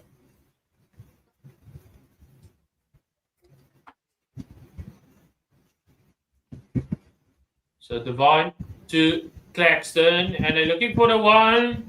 Run out opportunity and misses. So 2 balls to go in the 17th over. There we see Glasgow waiting. Come onto the pitch here. So who will vote the final? If it will be Jessica Einstein. She's 2 for 17. Oh, that's good. The final 3 overs. Illing, Rosemary Mere, maybe. And then I think you definitely got to give Nair a final over, and maybe Devine can also have one, because and now straight back to the boat. Excellent for there from Campbell. What a knock by Campbell tonight. 69 already on the board, and now down the ground smashes that one. 29 of 19. Well, Jessica's already bowled herself out. I think Rosemary Mayer will have a final over. Sophie Devine might possibly get one more. Final, they either just short, but coming back for 2. So end of 17 overs. West Indies requiring 27 of 18, and it's well possible here with Campbell playing an excellent knock. Yeah, she's moved to 71 on 51, and the required run rate is now still exactly 9. So they're staying there or thereabouts. I mean, as long as they're able to get 1 boundary and over, they're pretty much home and dry. So they can have 5 singles and a boundary, and they'd be perfect. But every over. But as it stands, Mealy Kerr has 1 over left. I don't think she's going to bowl. Sophie Devine has 1 over left. Rosemary Mayer has 1 over. I think it could very well be. The only problem is now that how do you give an over to Illing or Patel, knowing how expensive they've been? That's the question here. Look who's bowling the 18th over, Mealy Kerr. So she's bowling the 18th over, bowling to Claxton for only 1, and now the right batter is on strike, Campbell. Looking for 2, misfield there by New Zealand. Oh my, over. And then they're coming back for 3. Not a great throw there, man, for an easy shot. Oh, that was absolutely poor. Just poor. That's 3 runs there when it should have been just the 1. And that is a sign of a team, Jamlu, that's losing its composure. Yes. I think the momentum is here by West Indies to win this game now. 24 required of 17. Absolutely. I think the worst part is that now it brings Campbell back on strike, and we know that Campbell definitely has enjoyed going down the track to Mealy Kerr and other spinners. So down the ground goes Campbell. Is it over? Yes, it is a 6. It is Campbell playing an excellent knock here tonight. And it's Mealy Kerr under pressure, and was not the right decision to bowler. And it's a Craig McMillan looking there. Down the ground, Campbell, what a knock tonight. And Marnie, you said it before this over. Why are you bowling another over? Yeah, exactly. And, you know, once again, I think, you know, the captain has chosen to sort of step up, but she's now put her head on the chopping block. And that adds another 1 run to the score. Now it's Eagles, 16 of 50. Must be surely going to the batting side. Look at West Indies, how happy they are. What a win this should be for them in their opening match of the World Cup. Yeah, this will be a brilliant win. It will give them confidence when they play England later on in the group stage. Oh, that should be a cracker as well. Looking forward to that as well. That game. New Zealand's next match is Monday against Sri Lanka. So, what do you think? That could be also if Sri Lanka plays better. Let's, but that should be also. Yeah, New Zealand will fancy their chances against the Sri Lankan team that just look out of sorts, but they're going to have to make sure they put up a big win to improve their net run rate. But that's going to be useful. A dot ball there with the new batter, Claxton. And so that's probably one reason why Mealy Kerr brought herself on to bowl. So does she allow a single and bring Claxton back on strike, or does she bowl another dot ball? And she bowls a massive wide pressure on the defending champions. They're looking to go down in the first match. What is happening here on the scoreboard? I don't know. But a match opportunity. There is scoreboard is on. So 2 overs to go. What a match we have in on the store. The West Indies requiring 14 of the last 2. It's well in truth in the hands of the West Indies. Yeah, and that is really, that just underlines the importance of some really big overs there. Big boundaries, knocking the required run rate down from 9 to 7. You've got to say, I think for what it's worth, with 2 overs, Rosemary Mayer will bowl one of them. So do you give it to Mayer or do you give it to another bowler? Maybe Divine, perhaps. Oh, that's probably the cool. I will give it to Mayer this over. So let's see. Yeah, they're giving it to Rosemary Mayer. So 6, anything above 10 is going. You need. Here we go. Second last over is Rosemary Mayer back to Campbell, and that one Empire starts with a wide. That brings up to 150 for the West Indies, and now they are just a couple of weeks away for winning the opening match.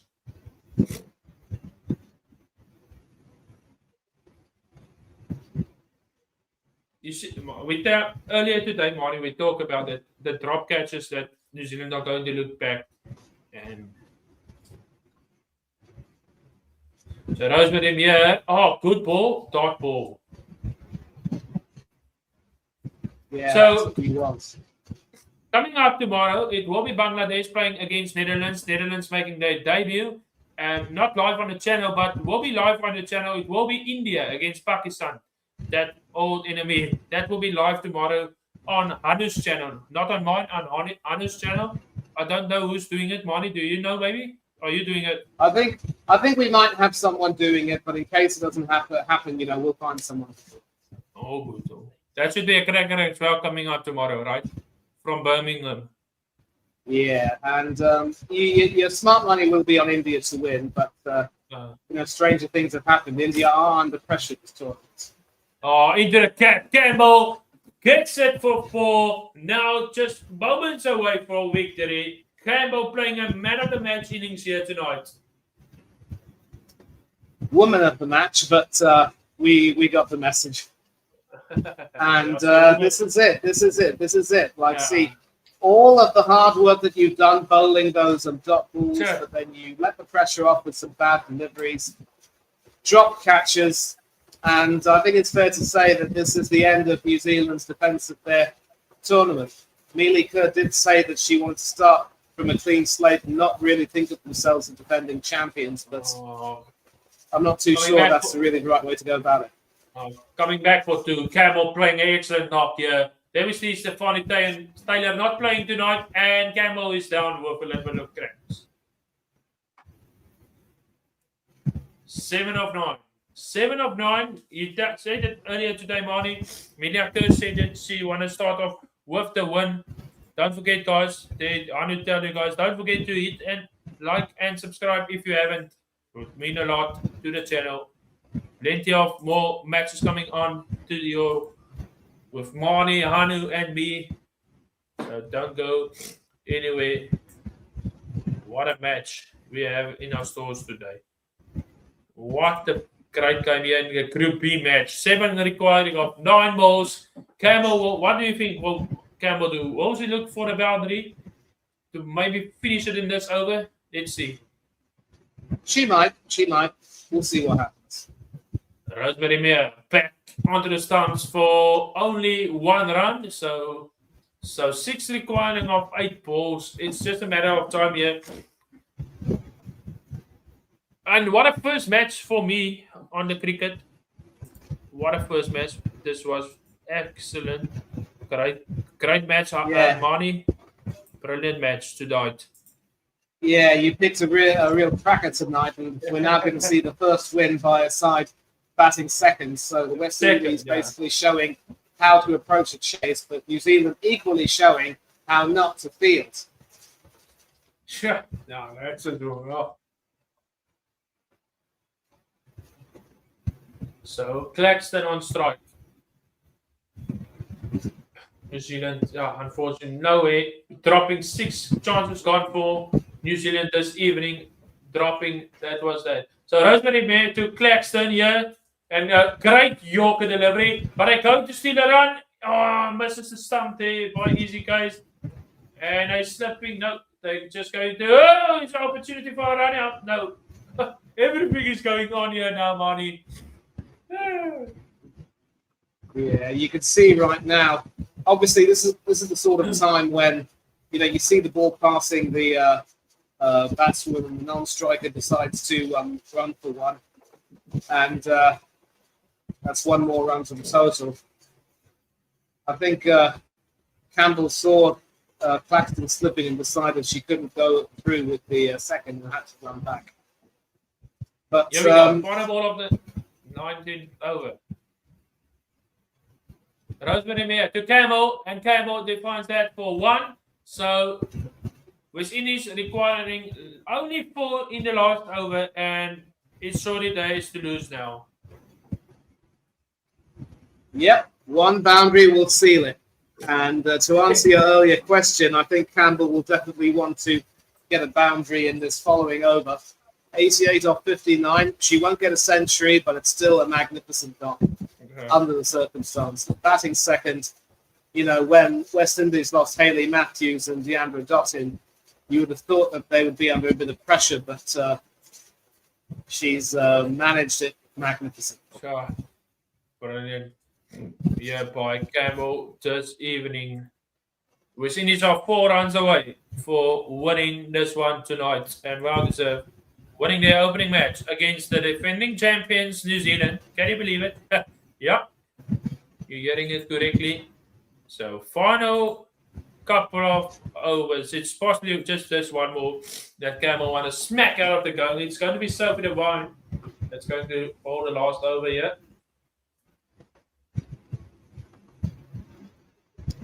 Not too sure I've been really impressed with the way Mealy Kerr's handled things now. I think she was sort of doing a good job at the beginning of the innings, but when the pressure got to her, I think she cracked it. And the question is, will Susie Bates come into this? Because, that's into this next match, we will see. Questions has to be asked. I think if Georgia Plymouth has another failure, then you've got to bring Susie back in. Here we go. It's going to be the final over of this match. West Indies are 1 run away to defend, to get a season off to winning start. And it will be Sophie Devine on bowling to Campbell. Water speed of Buckhead. It's Campbell playing it through the cap. And that ball will race away to the boundary for no. Great defense. But I'm coming back for 2, so only 2 required now. 2 runs required here to win. Yeah, they came back for 2. Could have thought of the third, but that brings Campbell to 90 off 60. Fantastic innings. What an innings from Campbell. So, that's for the match. Look at the supporters there for the West Indies. Excellent today. What a knock by Campbell. Well deserved. So, here we go for 2 required of 5 balls. Sophie Devine bowling to Campbell. Campbell is definitely want to finish it off here with this one.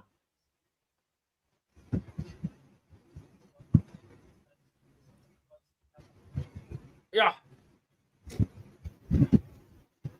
So Campbell on strike. Sophie Devon coming into bowl. Here we go. Campbell, nice Yorker bowling. Dot ball, 2 or 4.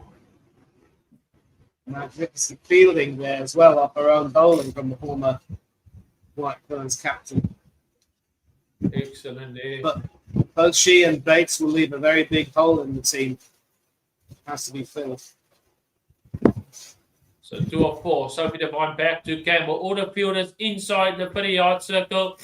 Big one hit away. Campbell gets it and just requiring 1 run now. 1 of 3. And it will be Claxton on strike.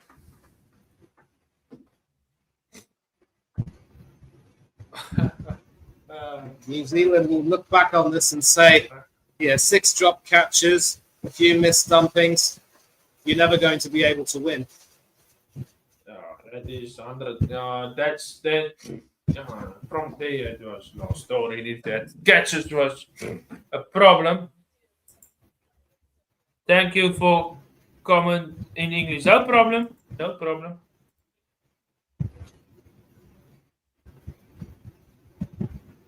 So 1 of 2. All the fielders in. Cancel. Sophie Devine gets a Yorker spot on here. Look at this field. Here we go. Sophie Devine to Claxton. 1 of 3 required here for the West Indies. And that one is a swing and a miss. 1 of 2. Claxton needs to get put back. Oh boy, all we going to see. I'm not going to go there, Marnie. The swing and a miss. I mean, seriously, there's no way that this match can end in a tie. I think if it does end in a tie, we'll have to look at how this affects the group. But 1 run off 2, I think there's no way that the West Indies can lose from here. Here we go, Devine. And here's a run-out opportunity. And he's we're going up to check. Is this the game? No, I think she's safe. I think she's safe. They will go check maybe here. What are we seeing here? I think she's safe as well. And it's West Indies winning this match by 7 wickets. A competitor. What a game. What a game, Marnie. Your thoughts of this match. What a cracker. And it's West Indies defeating the defending champions here by 7 wickets here in Edgbaston. What a brilliant game tonight. And what a day for Shemaine Campbell to literally play her best innings, almost doubling her highest career score. Great innings under pressure. Hayley Matthews as well leading the way with a fine 48. Should have had a 50. But the story of the game today has got to be New Zealand's drop catches. And in addition, while they were batting, I think Brooke Halliday top scoring with 40 pretty much said it all. None of their batswomen were able to really get a big score. I think Izzy Gaze threatened to really put on a big score, but it was just partnerships being broken at the worst possible time for the White Ferns. And New Zealand just weren't able to get the wickets they needed. And the drop catches will definitely cost them, and they're constantly walking back to the dressing room. I just wonder what will be said, basically. So we will certainly hear from the captains as well. But the player of the match, I think there can only really be one candidate. I know Ali Alain got 4 wickets to, fault the charge, but for marshalling that chase expertly, it could only be Shemaine Campbell being the woman of the match. Yeah, for me as well. What a game here. West Indies won by 7 wickets. And what a game. What a game. Give it credit to Campbell. Both of you want to hear what the captains have to say? I think we go to just hear what the captains have to say before we end the stream. Yeah, and obviously the player of the match gets to go first. And that is the second highest successful chase in T20 World Cup history, just behind England's effort of 164 against Australia in 2009, the year they won the title under current head coach Charlotte Edwards. Brilliant, brilliant, brilliant, brilliant. What a great game. What a day of cricket. Triple header done and dusted. What a day of cricket it was here. And yeah, surely it should be in for another cracker tomorrow. Like we're going to hear what the captains have to say first before we end this one for the night. Just joining in, West Indies won by 7 wickets. Currently showing Milia Kerde. Interesting to hear what she's going to have to say.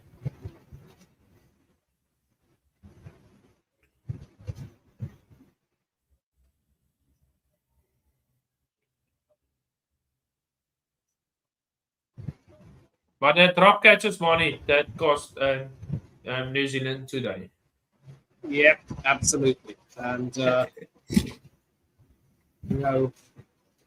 we should be back right now anyway. So, standard player of the day is Campbell. Well deserved 19. She's for me as well, man of the match. Me and Marnie told it to you guys earlier. But we're going to hear quickly what the captains have to say in the man of the match before we're going to wrap things off here. Thank you to everybody so far that was joining tonight. It was a privilege.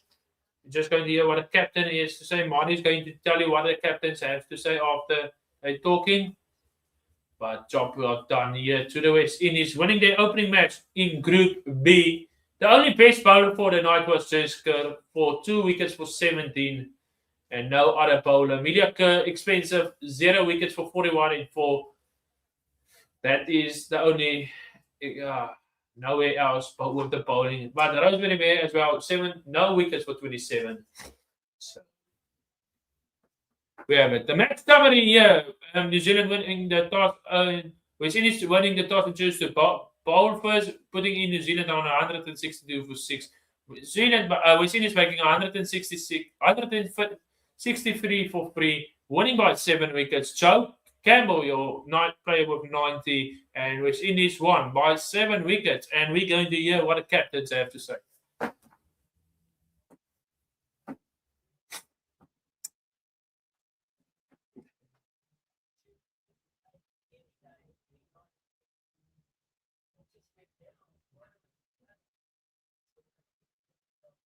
I think it will be just, let's see. Ta-da-da-da.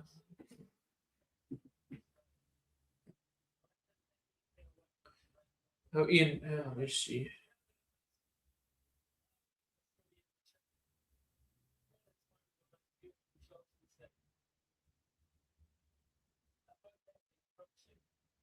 Yo, look at what it means to West Indies.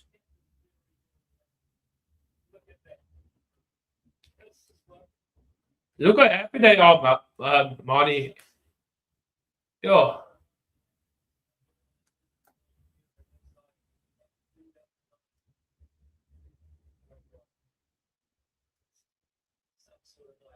Oh, he's going to mute himself. Sorry. Oh, what a game. What a game. We're quickly going to hear what the captains have to say. I'm also going to mute me quickly. Player of the match. No other than Campbell. What a knock.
Yeah, so basically, Shemaine was saying that she was just backing herself to play her natural game and just having faith in their own ability more than anything else. I don't think she was willing to rub salt into the New Zealand wounds by talking about the drop catches, but even with the absence of those other experienced players, she felt that she probably had a bit more responsibility, and it was a long time coming. She's been playing international cricket now for about 15, 16, 17 years.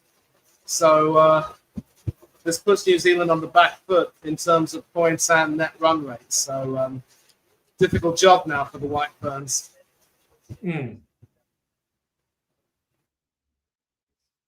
But I think so. The captains of Amelia Kerr and the captain of Hayley Matthews, then it's going to be a wrap up for us. So just wait for the talks, and Mo will give you updates of that, and then we wrap it up.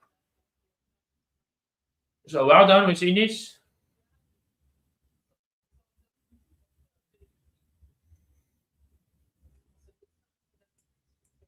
Well done.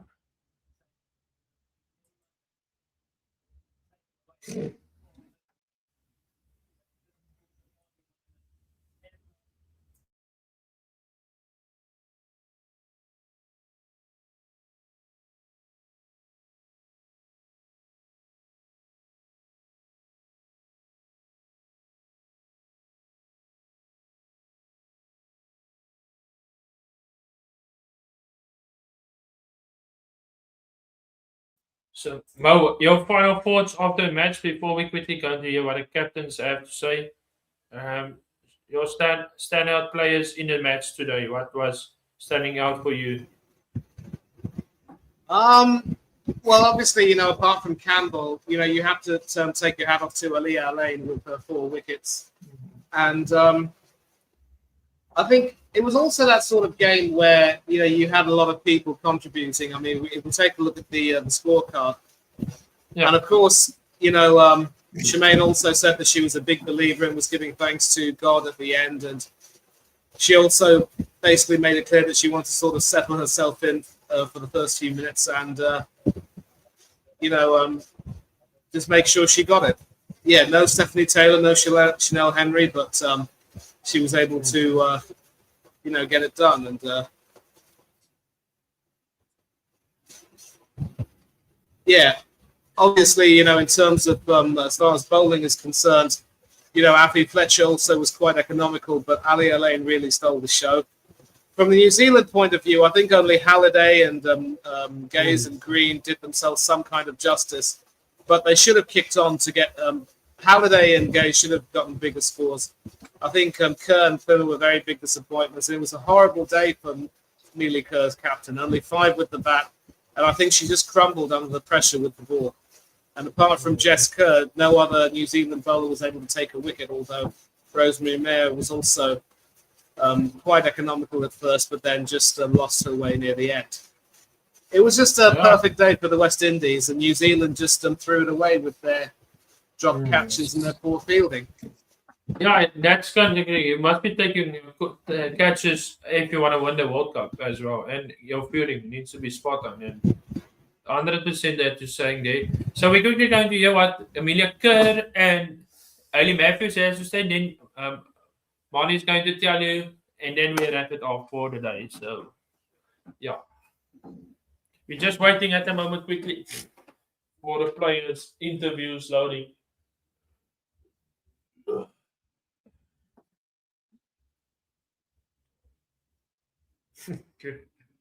What a day. So I'm quickly going to mute. I will be back now.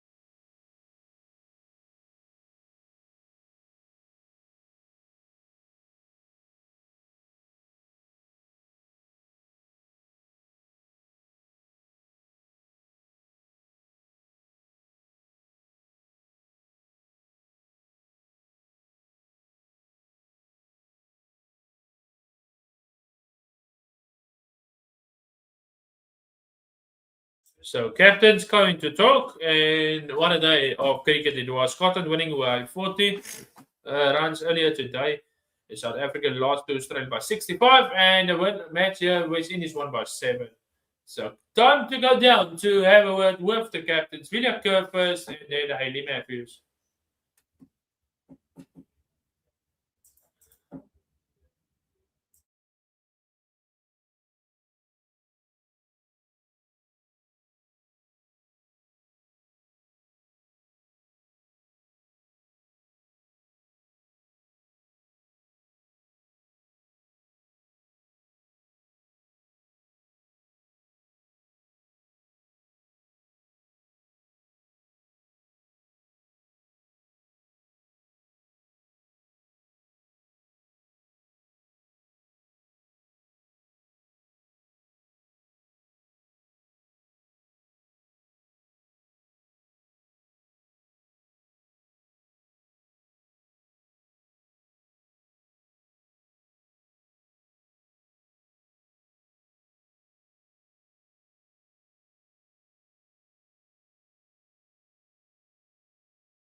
So that's the captains done talking to the people. And Marty will tell us what both captains quickly has to say before we're going to wrap it off.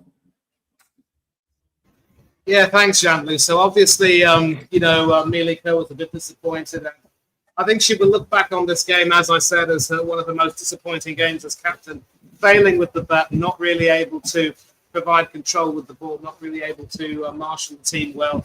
And basically, she said that there were some ebbs and flows to the game, and she was happy with 160. And, she would have thought that they would have defended it. But when your bowlers create opportunities and you just aren't able to take them with too many dropped catches and too many chances not taken, you just put yourself in trouble. And, she didn't make any excuses about the conditions. There was some sun early on. And although New Zealand did well to stay in the fight, bringing it to very nearly the last ball, but she acknowledged that the West Indies were just faster and sharper, and they ran a lot quicker between the wickets, and they also were better in the field. There were some good moments for New Zealand, obviously, the way Maddie Green finished the innings, and, Jessica and Rosie there with the ball. But they just got to dust themselves off and turn up to make sure they play the next game. And as far as Hayley Matthews is concerned, who's now signing a few autographs, I think. Basically, she was saying that she still had some belief in her teammates that they would, do well despite the loss of their experienced players, and they did really well to make sure they kept pegging them back, took the wickets at the right time, didn't give them too many more opportunities to get really big scores. And then once they settled with that partnership between Matthews and Campbell, they knew that they just had to play sensibly and keep the partnership going. And even when Hayley departed, as long as Campbell was there, she was able to do whatever she could and get them over the line. And it was just a perfect day. And what happened again was just, the West Indies just kept playing resolutely, and they just ramped up the pressure. And New Zealand were not really able to, adapt to it more than anything else. But basically, it was just a perfect day for the West Indies, a wonderful win for them. And they still have to make sure that they avoid getting complacent. They should celebrate the win, but they will play a Scotland team that also won their match. And, they're going to have to make sure that they, maintain the same level of discipline, because Scotland are not going to be a very easy team to play. But a very satisfied Hayley Matthews. There we go. That was the captain's point of view. What a match, Mo. Amani, thank you for was a privilege. Almost 4 hours. We're going to cut it off. You must have a wonderful early morning there. It's now just 11 o'clock about Saturday, almost Sunday. And I'm going to race and looking forward to what's going to in tomorrow. And thank you and have a nice one, my friend. We will talk again. Ciao, ciao. Definitely, Paul. It was a pleasure and a privilege. I'm glad I was able to join you, and can't wait to do it again sometime. Cheers and have a good night. Yeah. Same to you. Cheers. Bye.